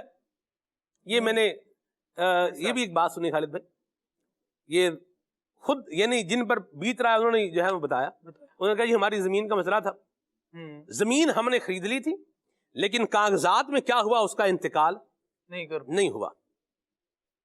ہمارے ہاں جیسے بالخصوص میں اگر بات کروں، پنجاب کی اگر بات کروں، تو اس میں زمین کا انتقال ہو جانا یہ کیا ہے، بہت ضروری ہے. رجسٹری ہو جائے، انتقال ہو جائے، یہ ایک ضروری کام ہے. ورنہ آپ قانونی طور کے اوپر اس کے مالک کون ہیں؟ آپ ہی. جیسے آپ نے اگر وہ زمین مجھے بھیج دی، میں نے وہ خرید لی، آپ سے پیسے دے دیے، قبضہ بھی اس پہ کر لیا، شرعاً یہ معاملہ ہو گیا، لیکن قانونی طور پر اگر وہ زمین ریکارڈ میں سے میرے نام پر انتقال نہیں ہوئی تو اس کے کل کو جو ہے نا وہ جو بھی اس کے قانونی طور پر مالک ہیں وہ کون ہے؟ وہ آپ ہی ہیں. یعنی ٹرانسفر لیٹر پر ہی ہوگا، یہ ٹرانسفر لیٹر پر ہی ہوگا. زمین کا انتقال کروانا کیا ہے، یہ ضروری ہے کاغذات کے اندر. آپس میں جب بھی لین دین کریں، آپ زمین لے رہے ہیں، دے رہے ہیں، تو اس میں انتقال ضرور کروائیں. بعض اوقات کیا ہوتا ہے کہ اس میں پیسے لگتے ہیں، اس کی ایک فیس ہوتی ہے، پیسے لگتے ہیں اس میں. لوگ کیا کہتے ہیں، اچھا جی کرا لیں جی، یہ ایک کوئی گال لے جی، ایک ہی بات ہے، اپنے تو گھر کی بات ہے، مسئلہ تھوڑی ہے. لیکن پھر جب حالات بدلتے ہیں تو پھر باتیں کیا ہو جاتی ہیں، بدل. بھائی بہن کا آپس میں جو ہے پرابلم یہ ہوا، بہن نے بھائی کو پیسے دے کے زمین خریدی، اور بھائی کے نام سے چونکہ اس کا انتقال نہیں ہوا، وہ یہی بات تھی، بھائی ہے لے لیں گے انتقال کی، بھاگ کے تھوڑی جا رہے ہیں۔ اگر کوئی ایسا بندہ بات کرے بھی تو اس کو پھر مشکوک نظروں سے دیکھتے ہیں، مشکوک نظروں سے نہ دیکھیں، وہ صحیح بات کہہ رہا ہے۔ قرض کسی کو دے رہے ہیں تو اس کو لکھ لیں، اور اگر آپ قرض کسی کو دے رہے ہیں اور ساتھ میں کسی بندے نے بیٹھا ہوا کہا بھائی، جیسے فیاض بھائی ساتھ بیٹھے ہوئے بولے بھائی اس کو لکھ لیں، بھائی سلمان بھائی آپ خالد بھائی کو قرض دے رہے ہیں تو اس کو کیا کر لیں، لکھ لیں، تو اس پہ نہ سلمان بھائی کو ناراض ہونا چاہیے، نہ خالد بھائی کو ناراض ہونا چاہیے، آپ کا بیچ میں کیا کام ہے، آپ کیوں بیچ میں بول رہے ہیں، صحیح بات کر رہے ہیں، لکھ لیں، قرآن کا حکم ہے۔ بہرحال تو وہ جو ہوا یوں کہ نہیں کیا، ٹرانسفر زمین جو ہے وہ نہیں ہوئی بہن کے نام کے اوپر، نتیجہ کیا نکلا؟ نتیجہ یہ نکلا بعد میں وقت گزرا، پھر جھگڑا ہو گیا اور نتیجہ کیا نکلا؟ چونکہ وہ بھائی ہی اس زمین کا کیا تھا، مالک تھا، لہذا اس زمین کو آگے کیا کر دیا، بیچ دیا۔ اس وقت وہ زمین بیچی تھی مثال کے طور پر 2 لاکھ روپے کی، اور آج وہ کتنے کی ہے؟ آج وہ ہے 40 لاکھ روپے کی۔ تو 2 لاکھ ادھر سے بھی لیے ہوئے، 40 لاکھ روپے اور بھی کر لی، سامنے والا کیا کر سکتا؟ صحیح، وہ کیا کرے گا؟ وہ اپنا قانونی چارہ جو بھی کرنے کی طرف جو ہے وہ جائیں، تو کلپٹ جو ہے نا وہ اس طرح کے لوگ بھی مل جاتے ہیں اور ہوتے ہیں، ادھر سے بھی پیسے لے لیے، ادھر سے بھی پیسے لے لیے، ان کے اوپر بھی احسان کر دیا، ان کے اوپر بھی دین چڑھا دیا، بیچ میں سے بندہ کیا ہو گیا؟ غائب ہو گیا، چلو بھی ڈھونڈتے رہو ابھی کہاں گیا، کدھر گیا۔ اس کا تو ثبوت تو ہے، رشوت دی ہے، جیسے 2 لاکھ روپے رشوت دی ہے کسی کو، تو یہ کاغذات پہ تھوڑی لکھا ہوا ہے بھی رشوت دی ہے ہم نے، صحیح، لکھیں گے تو پھر کیا ہے، پھنسیں گے۔ تو اس طرح کے کام جو ہے وہ نہیں کرنے چاہیے، اور جن کا کام ہے کہ معاملے کو کلیئر کرانا، ان کو کلیئر کروانا چاہیے، اور جو بالخصوص جس کے پاس اتھارٹی ہوتی ہے، ایک مورل اتھارٹی بھی اگر ہے جی، ایک تو یہ ہے کہ قوت نافذہ ہے کہ بھئی یہ چیز جو فیصلہ ہو جانا ہے وہ ہو جانا ہے، یہ تو جن کا کام ہے ان کی ذمہ داریوں کا تو ایکسٹریم لیول ہے، ان کو بھی اس کا جب پاس ہونا چاہیے۔ دین اسلام نے بڑے واضح انداز میں اس کو بیان کر رکھا ہے۔ بہرحال جن کے پاس ایک مورل اتھارٹی ہے، جیسے بھائی ہے بڑا، اس کے وہ اگر فیصلہ کر رہا ہے تو ایک اس کے پاس مورل اتھارٹی ہے، بڑا بھائی ہے، باقی سارے بہن بھائیوں میں اگر کوئی پرابلم ہو گیا ہے تو وہ آ جاتے ہیں اس کے پاس اور وہ ایک مسئلہ حل کر رہا ہے، تو بھائی کو ایک مورل اتھارٹی ہے۔ تو جس کے بعد مورل اتھارٹی ہے نا، اس کو بھی بات صحیح کرنی چاہیے اور صاف اور شفاف کرنی چاہیے، اور اگر صاف اور شفاف بات نہیں کر سکتے تو اس معاملے میں کودنا ہی نہیں چاہیے۔ قبلہ نگران شورا دامت قدم القدسیہ نے ایک ذمہ داران کے مدنی مشورے میں بڑی پیاری بات کہی۔ آپ نے فرمایا بھی یہ کام ہے نا، تو یہ کام کر کے کیا کرنا ہے؟ جنت کمانی ہے۔ صحیح، کام کرنا ہے اور جنت کمانی ہے۔ اور اگر بندے کو لگے کہ میں یہ کام کر کے جنت نہیں کماؤں گا، جیسے پبلک ڈیلنگ ہے مثال کے طور پر، لوگوں سے ملنا ہے تو میرا اس نے اخلاق ہونا چاہیے، اور اگر مجھے پتا ہے کہ میں لوگوں سے 4 بندوں سے ملنے کے بعد میرا اخلاق تبدیل ہو جائے گا یا میں چڑچڑا ہو جاؤں گا، تو پھر اس کام میں کیا ہے؟ آنا ہی نہیں چاہیے۔ صحیح، تو کام بندے کو صحیح کرنا چاہیے اور طریقہ کار کے مطابق کرنا چاہیے۔ فیصلہ کرنا ہے، حق کا فیصلہ کرنا ہے، اور اگر فیصلہ نہیں کر سکتے تو وہ فیصلہ کرنے میں آئیں ہی نہیں، ہم نہیں کر سکتے، ہم اس میں اپنا انٹرفیئر نہیں کر سکتے۔ تو اس بعد غلط فیصلہ کر کے کسی کا حق مارنے میں کردار ادا کرنے کی بجائے پہلے کیا ہو جائیں، آپ اپنے آپ کو الگ کر لیں۔ خالد اور نہ کہنے کی بھی عادت بنائیں، آپ کو ہر جھگڑے میں، ہر بیٹھک میں اور ہر پنچایت میں بیٹھنے کی اور پنچ بننے کی ضرورت نہیں ہے۔ صحیح، جو کام آپ نہیں کر سکتے یا آپ کو اندازہ ہے کہ میں بیچ میں بیٹھ تو جاؤں گا لیکن سارا ملبہ جو ہے پھر میرے اوپر ہی گرنا ہے، تو پھر وہاں سے اپنے آپ کو نکالنا بھی یہ ایک کام ہے، اس کو بھی باقاعدہ سیکھنا چاہیے۔ لوگ یوں کرتے ہیں کہ بس معاملات ہیں دنیا میں تو کہتے ہیں کہ جناب آپ بیٹھ جائیں تو آپ سمجھا دیں گے، کام ہو جائے گا۔ اب آپ بیٹھ تو جائیں لیکن آپ نے فیصلہ پھر ہماری طرف دینا ہے، کیونکہ آپ کو تو ہم بلا رہے ہیں، میٹر میں آپ کو انوالو تو ہم نے کیا ہے۔ اب وہ بیچارہ کس اختیار سے بیٹھے، کس منہ سے بیٹھے اور کیا کرے وہ بیٹھ کر، جب آپ اس کو لے کر ہی اس لیے جا رہے ہیں کہ آپ نے جناب والا فیصلہ ہی میرے حق میں کرنا ہے۔ تو لہٰذا بعض چیزوں میں انسان کو نہ بھی کہنا چاہیے، ہر جھگڑے میں پڑھنا بھی نہیں چاہیے، لیکن جہاں آپ سمجھتے ہیں کہ معاملہ آپ کی وجہ سے حل ہو سکتا ہے وہاں آپ کی موجودگی ضرور حل کرنا چاہیے۔ میں خالد بھائی آپ کو عرض کروں تو یہی اسی کے اوپر بات کروں جی تو یوں ہی کسی بھائی سے جو ہے وہ بات کر رہا تھا، تو وہ دوسرا بھائی کہہ رہا تھا کہ آپ یہ مسئلہ کیا کر لیں، حل کر دیں، تو آپ کو پتا ہے؟ اس نے کہا ہاں جی پتا ہے۔ یہ میں ایک سمجھانے کے لیے بات عرض کر رہا ہوں، پتا ہے آپ کو پتا ہے، آپ ان کو بولے نا میں بالکل نہیں کہوں گا، میں بالکل نہیں کہوں گا، بالکل نہیں کہوں گا۔ اچھا پہلے وہ پوچھ رہا بھئی آپ کے آپس میں تعلقات کیسے ہیں؟ ابھی بڑے اچھے تعلقات ہیں، تو آپ کی بات وہ سنتے مانتے ہیں؟ بالکل سنتے مانتے ہیں۔ تو آپ ان کو بولے نا کہ یہ پرابلم ہے، اس کو جو ہے نا وہ جو طریقہ کار ضابطہ ہے اس کے مطابق اس کو حل کر لیں۔ میں بالکل نہیں کہوں گا، یعنی بالکل یوں، یعنی یوں جواب دے رہی ہے، صفا چٹ جواب دے رہی ہے، حالانکہ جب سنتا مانتا بھی ہے اور سمجھتا بھی ہے، بات کو کیا ہے رکھتا بھی ہے، اور آپ کو بھی پتا ہے کہ جو انداز اختیار کیے ہوئے ہے وہ درست نہیں ہے، تو سمجھا دینے سے اگر کوئی فائدہ ہو جاتا ہے تو کیوں بندہ اپنے آپ کو اس نیکی سے محروم کرے؟ کیا بات، سمجھانا چاہیے، سمجھانا چاہیے، بتانا چاہیے، اور جو ہمارا مورل اگر کوئی اتھارٹی ہے اس کو بھی یوز کرنا چاہیے، اور اگر آفیشیل کوئی اتھارٹی ہے وہ تو پھر ظاہر سی بات ہے اس کو تو اس کے طریقہ کار اور ضابطے کے مطابق ہی جو ہے وہ استعمال کرنا چاہیے، اور غلط استعمال بہرحال نہیں ہونا چاہیے۔ حق دلانے کے حوالے سے جو ہم نے گفتگو آپس میں کی ہے، آپ کے سامنے بھی رکھی ہے، اس کو جو ہے اس پر غور بھی فرمائیں، اور حق کسی کا کھائیں ہی نہیں۔ اور میں آپ کو عرض کروں ہمارے پاس تو اتنا زبردست دین اسلام کا نظام موجود ہے، کوئی بھی مسئلہ ہو جائے آپس میں 1 پوائنٹ سولوشن ہے، بھئی شریعت مطہرہ سے فیصلہ کروا دیں، جو شریعت مطہرہ فیصلہ کر دے اس کے مطابق کیا یہ ہے۔ مسلمانوں کے لیے سلمان بھائی بڑی سعادت ہے کہ ان کا حکم ان میں موجود ہے، جی ان کا فیصلہ ان میں موجود ہے، ایسا ہی فیصلہ کرنے والے اصول ان میں موجود ہے۔ ایسا ہی لوگوں نے الحمدللہ یہ کلام الہی اللہ تبارک و تعالیٰ کی حفاظت میں ہے، یہ بدلہ نہیں ہے، لیکن شرط یہ ہے کہ آپ ان لوگوں تک پہنچے تو صحیح جو آپ کو آپ کے معاملات کی درست رہنمائی کر سکیں۔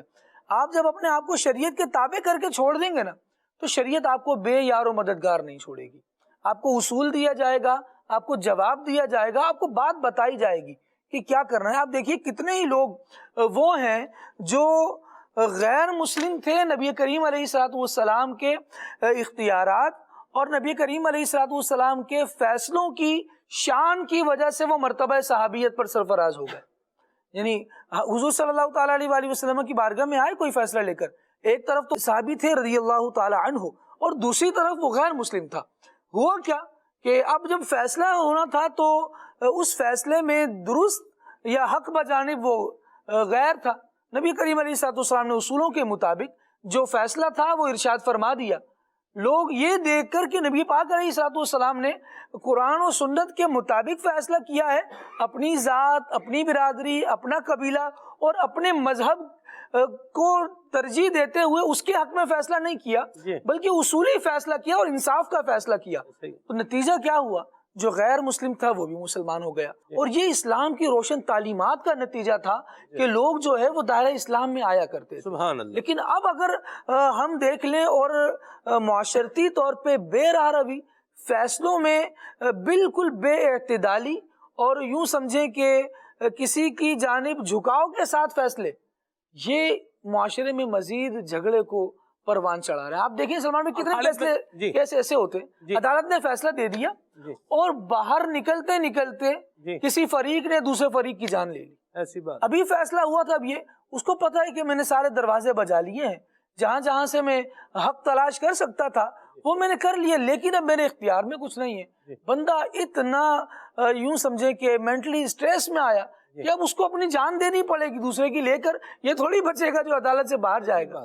لیکن اتنا نا امید ہوا کہ بندہ عجیب ہی کام کر گیا۔ تو اگر یہ اختیارات والا معاملہ، فیصلوں والا معاملہ اسلامی اصولوں پر چلتا رہے نا تو بہت سے لوگوں کی زندگی اور اس میں خالد بھائی ہمیں اللہ و رسول کے فیصلے پر راضی رہنا ضروری ہے۔ واہ واہ، یعنی ہمارے لیے ایک فیصلہ ہمارے رب نے فرما دیا اور ایک فیصلہ رسول اللہ نے فرما دیا، اب ہمیں چاہیے کہ ہم اس پر راضی ہو جائیں۔ یعنی آپ دیکھیں کہ ہم جب کسی کو اپنا حکم بناتے ہیں، ثالث مقرر کرتے ہیں، تو ہم یہ دیکھتے ہیں کہ وہ بندہ چیزوں کا کتنا ماہر ہے، کس قدر ان کو ایک سنبھال سکتا ہے، معاملہ فہم کتنا ہے، معاملہ فہم کتنا ہے۔ ہم کسی ڈرائیور کے پیچھے نہ بیٹھ جاتے ہیں، بائک پہ، گاڑی پہ، ہم اس کو اختیار دے دیتے ہیں کہ بھائی ہمیں آپ پر اعتماد ہے، اسٹیئرنگ جہاز جہاں لے کے جاؤ گے آپ، ہم آپ کے پیچھے بیٹھے ہوئے ہیں۔ تو اللہ و رسول کا جو فیصلہ ہے، ہم ایک عام انسان پر اتنا اعتماد کر لیتے ہیں، اپنے تمام معاملات اس کے سپرد کر دیتے ہیں، تو ہمارا رب جو کہ عالم العالمین ہے، تمام یعنی جتنے بڑے جاننے والے ہوں، معاملہ فہم ہو، اللہ رب العالمین کی قدرت، اس کی شان تمام سے عرفہ والا ہے۔ جب ہم نے اپنے معاملات اس رب کے سپرد کر دیے تو ہمیں اس رب کے فیصلے پر راضی رہنا چاہیے۔ ایک بزرگ کا واقعہ امام غزالی نے منہاج العابدین میں ذکر فرمایا ہے ٹھیک ہے، کہ ان سے اللہ رب العالمین نے فرمایا کہ سل تعطیٰ، مانگیے عطا کیا جائے گا۔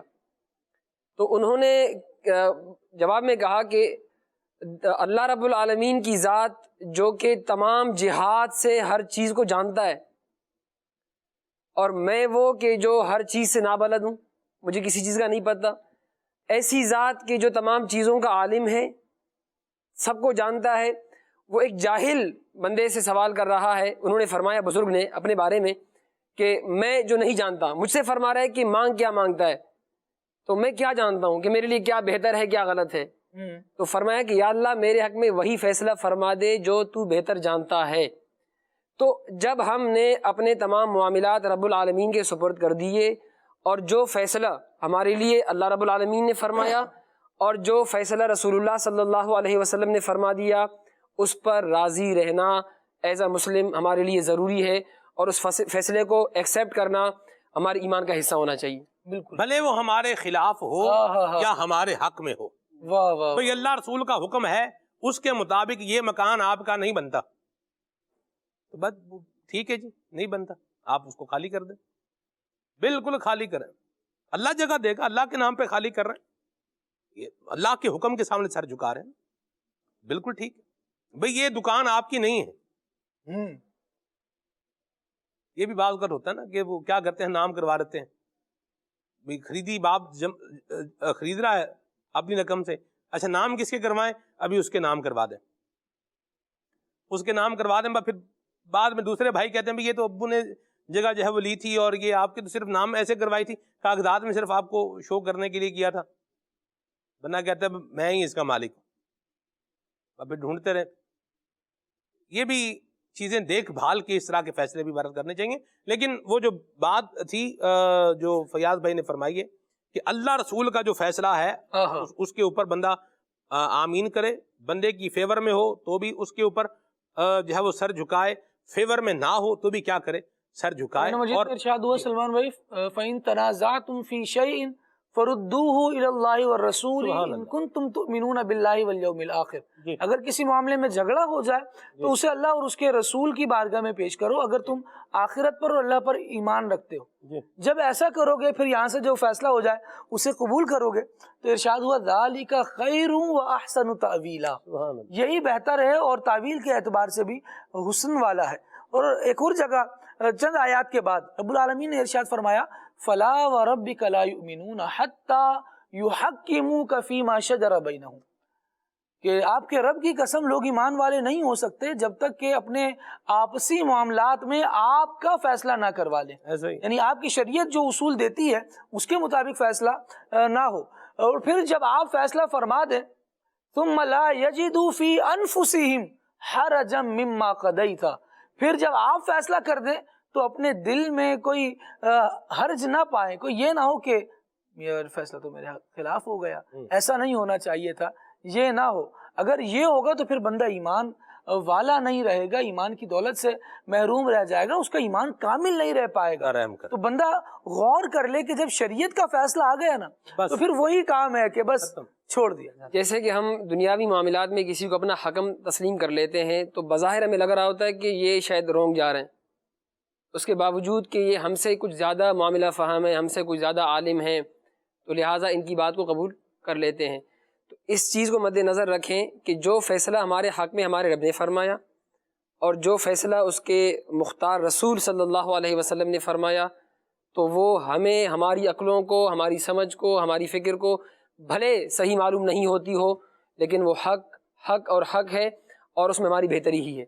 درست فرمایا۔ اللہ ہمیں عمل کرنے کی توفیق عطا فرمائے۔ اسلام کی بڑی مبارک تعلیمات ہیں، اللہ پاک ہمیں اپنے اختیارات کا درست استعمال کرنے کی توفیق عطا فرمائے، آمین۔ اور جن کے پاس ایک مورل اتھارٹی ہے، جن کے پاس ایک مورل اختیار ہے، ان کو بھی اپنے اختیار کو اچھے انداز میں جو ہے وہ استعمال کرنا چاہیے، اور اختیارات کے غلط استعمال سے اپنے آپ کو بچانا چاہیے۔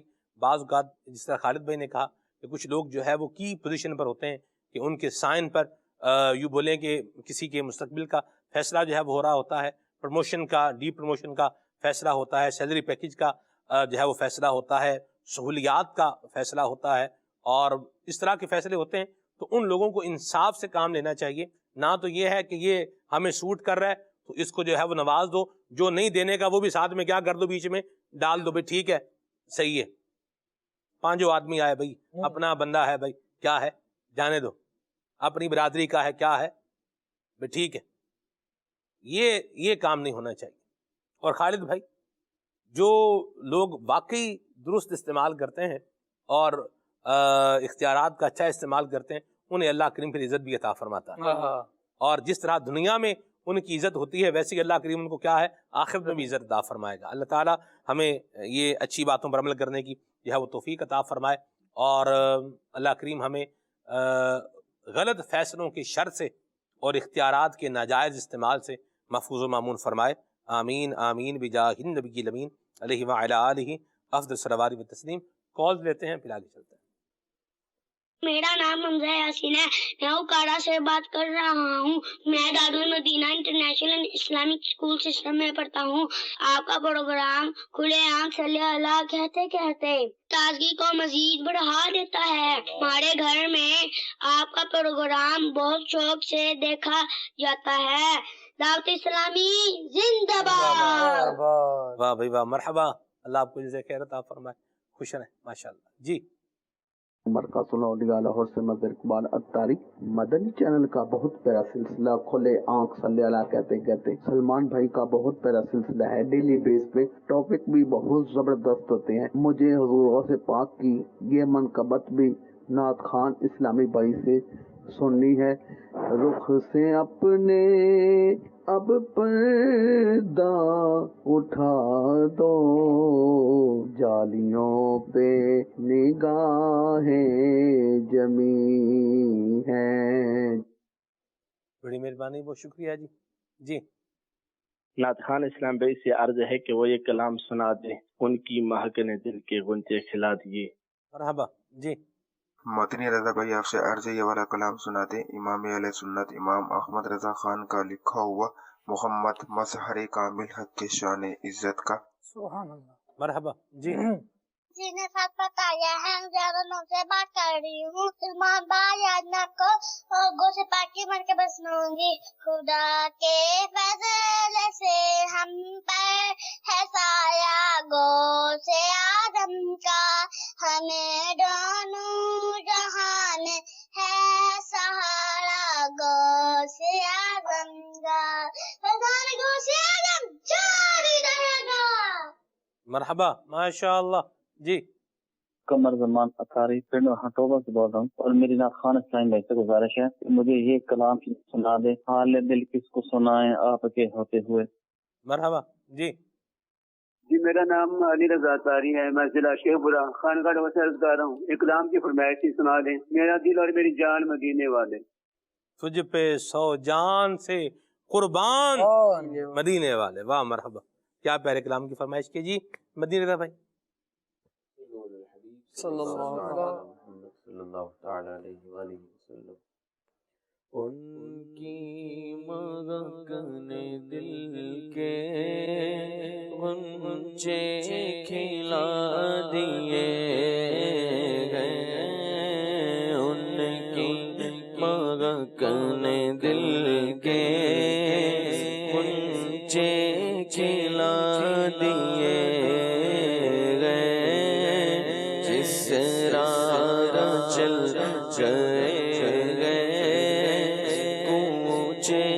بسا دیے گئے، ایک دل ہمارا کیا گئے آزاد اس کا کتنا، ایک دل ہمارا کیا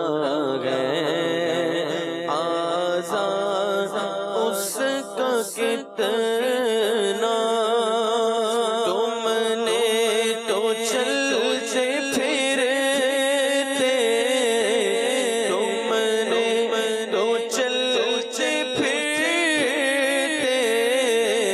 مردے جلا دیے گئے، ان کی مغکنے دل کے کنچے جلا دیے گئے، ان کے نثار کوئی کیسے ہی رنج میں ہو، ان کے نثار کوئی کیسے ہی رنج میں ہو، جب یاد آ گئے سب بھلا دیے گئے، جب یاد آ گئے سب غم بھلا دیے گئے، اور میرے کریم سے گئے قطرہ کسی نے مانگا، میرے کریم سے گئے قطرہ کسی نے مانگا، دریا بہا دیے دور بے بہا دیے گئے، ان کی مغکنے دل کے کنچے کھلا دیے گئے، ملک سخن کی شاہی تم کو رضا مسلم، ملک سخن کی شاہی تم کو رضا مسلم، جس وقت آ گئے ہو سیکھے بٹھا دیے گئے، ان کی مغکنے دل کے کنچے کھلا دیے گئے، میرا درد نے کیا دل بے چین، پھر مدینے کا ارمان، مدینے والے پھر مدینے کا ارمان، پھر مدینے کا ارمان، مدینے والے۔ یا مرحبا، ماشاءاللہ۔ ویڈیو پیکیج آپ کو دکھاتے ہیں، شفقت مصطفیٰ، مرحبا مرحبا، آگے دیکھیے۔ بعض اوقات ہم اور آپ اپنے گھروں کے اندر بچوں کی دوڑ لگواتے ہیں، جس کو ہم یہ بھی کہہ دیتے ہیں کہ بچوں کی ریس لگواتے ہیں۔ چھوٹے چھوٹے بچے ہوتے ہیں، 2-3 کو ایک لائن میں کھڑا کرتے ہیں اور ہم انہیں ایک ہدف اور ایک ٹارگٹ دیتے ہیں کہ وہ جو سامنے والی دیوار ہے وہاں چھو کر واپس جو پہلے پہنچے گا اسے یہ انعام دیا جائے گا یا اس کو شاباش دی جائے گی، اس کی حوصلہ افزائی کی جائے گی۔ سرکار دو جہاں صلی اللہ تعالیٰ علیہ وسلم بچوں پر نہایت شفیق تھے، اور واقعات اور احادیث ہمیں بتاتی ہیں کہ نبی پاک علیہ الصلوۃ والسلام بچوں سے اظہار محبت کرتے ہوئے، بچوں پر اظہار شفقت کرتے ہوئے بچوں کی دوڑ لگواتے تھے۔ ایک حدیث مبارک مسند احمد کی ہے، عن عبداللہ بن الحارث رضی اللہ تعالی عنہ، حضرت عبداللہ بن حارث اس حدیث کے راوی ہیں۔ آپ بتاتے ہیں کانا رسول اللہ صلی اللہ تعالی علیہ وسلم یصف عبد اللہ و عبید اللہ و کثیرہ، نبی پاک علیہ الصلوۃ والسلام عبداللہ، عبیداللہ اور کثیر، یہ تینوں کون ہیں؟ حدیث میں بتایا گیا بنی العباس، یہ حضرت عباس رضی اللہ تعالی عنہ کے بیٹے ہیں۔ ان تینوں کی نبی پاک علیہ الصلوۃ والسلام یصفو، صف بناتے، ان کو ایک لائن کے اندر کھڑا کرتے، ثم یقول، پھر میرے آقا علیہ الصلوۃ والسلام فرماتے من سبق الیہ فلہ کذا و کذا، فرماتے کہ جو فلاں جگہ سے دوڑ کر واپس مجھ تک پہلے پہنچ جائے گا، جو مجھ تک سبقت کر جائے گا، اپنی جیت میں جو مقدم آ جائے گا تو اس کو اتنا اتنا انعام ملے گا، فلاح کذا و کذا، اس کو اتنا اتنا انعام ملے گا۔ یہ ایگزیکٹلی وہی کنڈیشن ہے جو ہم اپنے گھروں میں بعض اوقات کرتے ہیں کہ بچوں کی دوڑ لگوا دیتے ہیں۔ تو نبی پاک علیہ الصلوۃ والسلام نے صف بنوائی، 3 بچے کھڑے کیے جو حضرت عباس کے بیٹے ہیں، اور فرمایا کہ جو وہاں سے واپس آ کر مجھ تک پہلے پہنچے گا، واپس آ کے مجھے ہاتھ لگا لے گا یا مجھ تک پہلے پہنچے گا تو اس کو اتنا اتنا انعام ملے گا۔ تو راوی بتاتے ہیں فَيَسْتَبِقُونَ إِلَيْهِ، تو وہ جو بچے تھے حضرت عباس کے بیٹے تھے، وہ دوڑ کے گئے اور جہاں سے ہاتھ لگا کے یا جو بھی کر کے واپس آنا تھا، جب وہ واپس آئے تو دوڑے دوڑے کوشش کر رہے تھے کہ ان میں سے کوئی بھی سابق، مقدم اور اول آ جائے۔ فَيَقَعُونَ عَلَى ظَهْرِهِ وَصَدْرِهِ، میں جو جملہ کہوں گا اس جملے کی کیفیت کو محسوس کیجئے گا۔ نبی پاک علیہ الصلوۃ والسلام کے بارے میں بتایا، راوی بتا رہے ہیں کہ جب وہ دوڑ کے واپس آتے فَيَقَعُونَ عَلَى ظَهْرِهِ وَصَدْرِهِ، تو کوئی دوڑ کر آ کر نبی پاک کی پشت پر گرتا اور کوئی دوڑ کر آ کر نبی پاک علیہ الصلوۃ والسلام کے سینے مبارک کے ساتھ لگ جاتا۔ یعنی جیسے ایک والد بچوں کے ساتھ کس قدر اظہار محبت کرتا ہے، اظہار شفقت کرتا ہے، تو وہ بچے جب دوڑ کے سب سے آگے نمبر 1 آنے کے لیے دوڑے آتے تو کوئی آ کے نبی پاک علیہ الصلوۃ والسلام کی پشت مبارک پر آ کے لگ جاتا، کوئی سینے کے ساتھ چمٹ جاتا، کوئی بازو تک پہنچ جاتا۔ تو یہ وہ انداز تھا۔ تو سرکار کیا کرتے؟ نبی پاک علیہ الصلوۃ والسلام جب وہ دوڑ کے واپس آ جاتے، میرے آقا کے جسم سے چمٹتے، فَيُقَبِّلُهُمْ، تو نبی پاک صلی اللہ تعالی علیہ وسلم ان کو چوما کرتے، ان کا بوسہ لیا کرتے، وَيَلْتَزَمُوهُمْ، اور سرکار دو جہاں صلی اللہ علیہ وسلم انہیں زور سے اپنے ساتھ چمٹا لیتے اور اپنے ساتھ سینے سے لگا لیتے تھے۔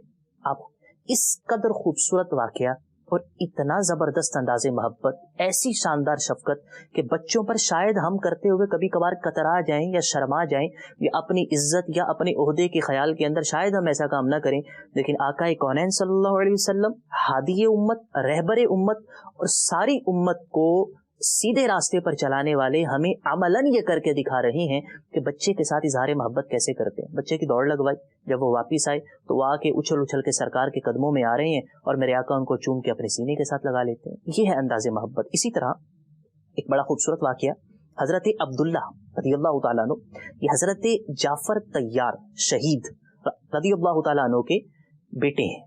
وہ یہ کہتے ہیں کہ جب میں چھوٹا سا تھا تو مجھے یاد نہیں ہے کہ میرے ساتھ حضرت امام حسن رضی اللہ تعالیٰ عنہ یا حضرت امام حسین رضی اللہ تعالیٰ عنہ، ان دونوں میں سے کوئی میرے ساتھ تھا۔ تو کہتے ہیں کہ میں عبداللہ اور جو میرے ساتھ ایک بچہ اور تھا، یاد نہیں کہ وہ حضرت امام حسن یا امام حسین رضی اللہ تعالیٰ عنہما تھے، کہا کہ ہم مدینے سے باہر نکلے تو رسول اللہ صلی اللہ تعالیٰ علیہ وسلم کسی سفر سے واپس آ رہے تھے۔ جب آقا کونین صلی اللہ علیہ وسلم واپس آ رہے تھے، آپ نے مدینہ منورہ سے باہر ہم دونوں بچوں کو دیکھا تو آقا کونین صلی اللہ علیہ وسلم نے ہمیں اٹھایا اور ایک کو حضور نے اپنی سواری کے آگے بٹھا لیا اور ایک کو سرکار دو جہاں صلی اللہ علیہ وسلم نے اپنے پیچھے بٹھا لیا۔ بالکل اسی طرح جب ایک والد شام کو اپنے گھر پہ آتا ہے تو بچے دروازہ کھول کے دوڑے دوڑے باہر آتے ہیں، بیٹی کہتی ہے کہ آگے میں نے بیٹھنا ہے، بیٹا کہتا ہے پیچھے بیٹھنا ہے، تو باپ اپنے بیٹی کو آگے بٹھا لیتا ہے، بیٹی کو پیچھے بٹھا لیتا ہے اور گاڑی کو اندر لے جاتا ہے۔ تو سرکار دو جہاں صلی اللہ علیہ وسلم نے یہی انداز شفقت اختیار فرمایا کہ باہر سے واپس آ رہے ہیں، کسی جگہ سے آ رہے ہیں، سفر کر کے واپس آ رہے ہیں، دیکھا میرے ہی 2 بچے شہر سے باہر ہیں، حضور نے ایک کو اپنے آگے بٹھایا، ایک کو پیچھے بٹھایا اور ان کو شہر میں واپس لے آئے۔ یہ ہے محبت اور شفقت جو سرکار دو جہاں صلی اللہ علیہ وسلم بچوں سے کیا کرتے تھے۔ اللہ تبارک و تعالی ہمیں بھی بچوں سے پیار کرنے کی توفیق نصیب کرے، آمین بجاہ نبی الامین۔ یا مرحبا، ماشاء اللہ۔ میرے کے ناظرین، بعض اوقات بندے کے پاس اختیار ہوتا ہے کہ وہ کسی یوں بولیے کہ اسٹڈی کا انتخاب کر سکتا ہے، کسی فیلڈ کا انتخاب کر سکتا ہے، کسی بزنس کا انتخاب کر سکتا ہے، کسی جاب کا جو ہے وہ انتخاب کر سکتا ہے، اور یہ بندے کے پاس سفر کرنا ہے تو اس میں سواری کا کیا ہے انتخاب کر سکتا ہے۔ یہ اتھارٹی بعض اگر بندے کے پاس ہوتی ہے، یوں بولیے اختیار بندے کے پاس ہوتا ہے کہ وہ پک اینڈ چوز جو ہے وہ کر سکتا ہے، اور اختیار بندہ وہی کرے جسے وہ پھر نبھا بھی سکے. یہ بھی بہت ضروری ہے. بعض اوقات میں اسٹڈی فیلڈ کے حوالے سے بات کروں، وہ مضمون لے لیں گے کہ جس میں کیا ہے، جیسے ڈرائنگ. میں اگر ڈرائنگ انتخاب کر دوں نا خالد بھائی، تو میرا فیل ہونا بالکل کمپلسری ہے. میں نے فیل ہو ہی جانا ہے. کیوں؟ اس لیے کہ مجھے ڈرائنگ کیا ہے، آتی ہی نہیں ہے. اچھا، اسی طرح ہماری فیملی کے اندر، یعنی ہم جو بہن بھائی ہیں ہمارے اندر ہی، مطلب ایک فیملی ممبر ایسا ہے کہ اگر وہ ڈرائنگ کا انتخاب کر لے تو وہ تو مطلب ٹاپ آف دا مطلب لسٹ جو ہے نا، وہ اس کی ڈرائنگ جو ہے نا وہ جائے گی. ڈرائنگ کرنا یہ پورا کیا ہے، ایک فیلڈ ہے. اس طرح پڑھنے کے اعتبار سے بھی. اچھا، یہاں پر ایک بات ڈرائنگ سے ریلیٹ عرض کروں، یہ سیکھنے کو ملی، اور آپ کا اللہ بھلا کرے، یوں سمجھے کہ باقاعدہ اس کا مشاہدہ ہوا. جو اسپیشلسٹ ہیں وہ بھی یہ بات بیان کرتے ہیں کہ ڈرائنگ کرنا نا بچوں کے لیے، اور بچوں سے ڈرائنگ کروانا، کلرز فل کروانا خاص طور پر، یہ ان کی رائٹنگ اسکلز کو بہتر کرتے ہیں. صحیح ہے. جس نے بچپن میں کلر نہیں بھرے نا، کلر فل نہیں کیے، ان کی رائٹنگ اسکلز جو ہیں وہ کمزور رہیں گی. تو جو بچے ان چیزوں سے جی چرا رہے ہوں، تو ہو سکتا ہے کچھ ایسے بھی ہمیں دیکھ رہے ہوں جن کا نہیں دل کرتا، ان کو یاد کروا لیں، ان سے رٹے لگوا لیں اور ان سے پڑھوا لیں. ریڈنگ اچھی ہے ان کی، لیکن رائٹنگ اچھی نہیں. تو ذرا سا اس پر توجہ دیں تاکہ بعد میں جو ہے اس پہ زیادہ فائدہ آپ کو ہو سکے اور آپ کی رائٹنگ خوبصورت ہو جائے. درست فرمایا ہے. اور یہ اس کے بھی طریقہ کار ہوتا ہے، کیونکہ ہم نے پڑھائی نہیں ہے اور شغف بھی نہیں ہے، کوشش بھی نہیں کی. ابھی میں ذہن میں سوچ رہا ہوں تو مجھے یوں اندازہ ہو رہا ہے کہ یہ کیا جا سکتا ہے. بہرحال ہم جو بات کر رہے تھے وہ یہ ہے کہ آپ جس بھی فیلڈ کا انتخاب کر رہے ہیں تو یہ سوچ لیجئے گا کہ آپ اس کو کیری کر سکتے ہیں یا نہیں کر سکتے، یا یہ میری ذہنی استعداد کار کے مطابق ہے یا نہیں ہے. ایک سبجیکٹ پڑھ کے میں تھک جاتا ہوں، ایسا لگتا ہے جیسے پتہ نہیں کیا کر لیا، اور ایک سبجیکٹ ہے جو پڑھتے جا رہے ہیں اور مزہ آتا جا رہا ہے. تو وہ یاد رکھیے، وہ ہماری کیا ہے، رغبت والا سبجیکٹ ہے. تو یوں ہوتا ہے. بہرحال محنت کرنی چاہیے، اور اس میں یہ بھی خیال رکھنا چاہیے کہ کیا ہمارے لیے کرنا پاسبل ہے اور کیا کرنا پاسبل نہیں ہے. بہت ساری چیزیں یہاں میٹر کر رہی ہوتی ہیں کہ آپ کسی فیلڈ کا انتخاب کر رہے ہیں، کیوں کر رہے ہیں آپ. کیا آپ کا دوست وہاں جا رہا ہے اس لیے آپ وہاں جا رہے ہیں؟ کیا بات. یا آپ کے ٹیچر نے آپ کو کہا ہے آپ اس لیے وہاں جا رہے ہیں، یا واقعتاً ذاتی دلچسپی ہے اور شوق ہے. شوق بعض اوقات اوپر کا ہوتا ہے، صرف بس سنا ہوتا ہے تو شوق ہوتا ہے، جیسی ان ہوتے ہیں پتہ لگتا ہے کہ کچھ اور دنیا ہے، پھر باہر نکلنے کا دل کرتا ہے. تو ان تمام چیزوں کا جائزہ لینے کے بعد اور انتہائی غور و فکر کے بعد آپ مشورہ بھی کریں، اور اپنے بڑوں سے آپ اس حوالے سے پوچھیں بھی، اور اپنا ذاتی دلچسپی بھی دیکھیں کہ کس طرف ہے، اور پھر اپنی صلاحیت بھی دیکھیں کہ جہاں آپ جا رہے ہیں اس قابل ہیں بھی نہیں، اور اس میں آپ کما حق پڑھ سکیں گے نہیں پڑھ سکیں گے. تو ان تمام چیزوں کو دیکھنے کے بعد اور پھر اللہ رب العالمین پر توکل کرتے ہوئے انشاءاللہ آپ اگر کسی چیز کا انتخاب کریں گے، کسی فیلڈ کا انتخاب کریں گے تو انشاءاللہ کامیابی ملے گی. مرحبا. اسی طرح خالد بھائی سائنس کی بات کروں میں تو جیسے فزکس اگر آپ جو ہے وہ پڑھتے ہیں تو فزکس میں بندے کو ورنیئر کیلیپر ہی جو ہے وہ استعمال کرنا نہیں آ رہا، اس کی بھی تصویر بنانی پڑتی ہے. مطلب مجھے بہت ساری چیزیں جو ہے نا وہ جو نہ ہو سکنے والی جو ہے نا وہ لائف میں گزری ہے وہ ہے. اچھا، اور کیمسٹری تو مطلب کیا ہی بات ہے کیمسٹری کی. مطلب اس میں وہ تو ہم تو کیا کرتے تھے، بلکہ مجھے یوں کرنا نہیں چاہیے. بعض کا اسٹوڈنٹ جو پڑھتا ہے تو اس کو گھر پر آ کر کیا کر لیتا ہے، امپلیمنٹ بھی کر لیتا ہے، جیسے پریکٹیکل کے طور پر ہوتا ہے. چونکہ شعور کی کمی ہوتی ہے تو بعض پریکٹیکل کیا کرتے ہیں وہ نقصان بھی دے سکتے ہیں. خالد بھائی ہم نے ہائیڈروجن گیس بنانے کا پریکٹیکل کیا بلکہ کروایا بھی.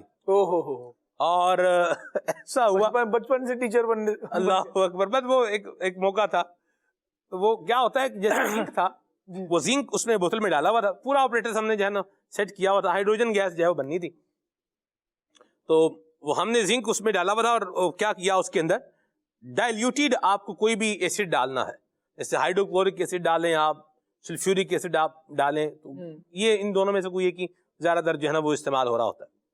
تو ہائیڈروکلورک ایسڈ میں نے زنک ڈالا ہوا تھا، تو زنک میں اوپر سے کیا کیا، بیکر کے ذریعے سے ہم نے وہ کمل کیف کے اندر کیا ہے ہائیڈروکلورک ایسڈ جو ہے نا وہ ڈالا، نمک کا تیزاب یہ ڈالا.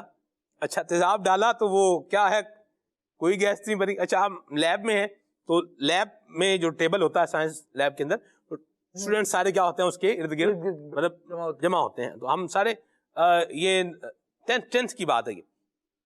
تو وہ سائنس لیب میں میں نے وہ ڈالا جب. اچھا ہم پہلے اپنے طریقے سے اس کو پریکٹیکل کر چکے تھے کہ گیس جو ہے بن جائے گی. وہ مجھے یاد آیا کہ یار یہ تو ڈائلیوٹیڈ ہائیڈروکلورک ایسڈ ڈالنا تھا, یعنی ایسڈ کوئی بھی ہو تو ڈائلیوٹیڈ ہو, یعنی ہلکی اس کی پی ایچ کا ہو تو وہ چلے گا. اب ڈائلیوٹ کرنے کے لیے اس میں پانی ڈالنا پڑتا ہے. اچھا اب میں نے جتنا اس میں تیزاب تو کیا ہے پہلے ڈل گیا تھا, اس کو تو باہر کیا نکالے, سارا آپریٹرس کھولنا پڑے گا, اس کو نکالنا پڑے گا, اور وہ بڑا یعنی اس میں محنت لگتی ہے اس میں. تو اب میں نے کیا کیا, میں نے اس میں پانی ڈالا. اچھا تھوڑا سا پانی ڈالا, کچھ بھی نہیں ہوا. تھوڑا سا اور ڈالا, کچھ پھر میں نے نا تھوڑا زیادہ ہی ڈال دیا. اور وہ جب میں نے پانی اور زیادہ ڈالا نا تو وہ اس میں گیس بننا شروع ہو گئی. اور اتنی زیادہ مطلب اس کی تعداد یوں بولے مقدار تھی کہ اس نے چھپ کیا اس نے, اور آپریٹر سے ہمارا سارا آگے پیچھے ہو گیا. لیکن ہائیڈروجن گیس کیا ہے یہ بن گئی. پھر میں نے کیا کیا, ہم گھر پر آئے تو گھر میں کیا تھا کہ لوہا بھی تھا اور تیزاب بھی تھا. تو میں نے ایک بوتل کے اندر لوہا بھی ڈالا, پلاسٹک کی بوتل کے اندر لوہا بھی ڈال دیا, بیچ میں کیا ہے ڈائلیوٹیڈ تیزاب بھی ڈال دیا. اچھا اب اس کو ٹیسٹ کرنے کا طریقہ کیا ہے کہ آپ ہائیڈروجن گیس کو ٹیسٹ کرنے کا طریقہ, یعنی ایک تو اس کا لٹمس ٹیسٹ ہوتا ہے وہ الگ ہے, اور ایک اس کا اور دوسرا آگ کے حوالے سے بھی ٹیسٹ ہوتا ہے, آکسیجن گیس کا بھی ہوتا ہے, مختلف گیسز کا ہوتا ہے. تو اس میں کیا ہے کہ آپ جب دیا سرائی جلا کر کے گیس سلنڈر کے قریب کریں گے تو یہ ہائیڈروجن گیس کی خاصیت یہ ہے کہ دھماکے سے جل اٹھتی ہے. تو اب میں نے وہ بوتل میں, پلاسٹک کی بوتل میں لوہا ڈال کے اس میں ڈائلیوٹیڈ تیزاب ڈالا تو گیس بنتی ہوئی مطلب فیل ہو رہی تھی. میں نے کیا کیا, میں نے جو نا وہ ماچس کی تیلی جلا کے اس کو جیسے ہی بوتل کے منہ کے اوپر کیا نا, اس نے بھب سے کیا کیا, ایک شعلہ نکالا اور میرے ہاتھ کے بال کیا ہو گئے, جل گئے. لیکن شکر ہے اللہ کا کوئی اور بڑا نقصان نہیں ہوا. تو چیزیں پریکٹیکل کرتے ہوئے, تجربہ کرتے ہوئے بھی بندے کو احتیاط سے کام لینا چاہیے. یہ ساری کہانی میں نے اس لیے بتائی ہے کیونکہ قصص الاولین موعظۃ للآخرین, اگلوں کے قصے بعد والوں کے لیے کیا ہوتی ہے, نصیحت ہوتی ہے. تو اسے نصیحت حاصل کرنی چاہیے. اور یوں بولیں کہ ایکسٹرا آرڈنری تجربات کرنا اور وداؤٹ سیفٹی میجرز یہ آپ کو کیا ہے نقصان بھی دے سکتا ہے, اور سیویئر نقصان بھی, بڑا نقصان بھی کیا ہے ہو سکتا ہے. اللہ ہم سب کی حفاظت فرمائے. اختیار کریں چیز جو بھی ہے سوچ سمجھ کر اور شریعت کے پرسپیکٹو کو دیکھ کر اختیار کریں. کوئی بھی شے جو اختیار کرنی ہے دیکھیں دین اسلام مجھے یہ اختیار کرنے کی اجازت دیتا ہے یا نہیں. اگر اجازت ہے اور وہ پسندیدہ بھی ہے تو اس کو اختیار کریں, اور اگر اس کی اجازت نہیں ہے تو پھر کیا کریں, اس کو چھوڑ دیں. وہ چیز اختیار کریں جو اجازت بھی ہے اور کیا ہے پسندیدہ بھی ہے. اللہ ہمیں عمل کرنے کی توفیق عطا فرمائے. دعوت اہل سنت سے رابطہ کریں گے, معلومات لیں گے تو آپ کو انشاءاللہ اس پہ رہنمائی مل جائے گی. اللہ ہمیں عمل کی توفیق عطا فرمائے. مدنی چینل دیکھتے رہیں. سبحانک اللہم و بحمدک اشہد ان لا الہ الا انت استغفرک و اتوب الیک.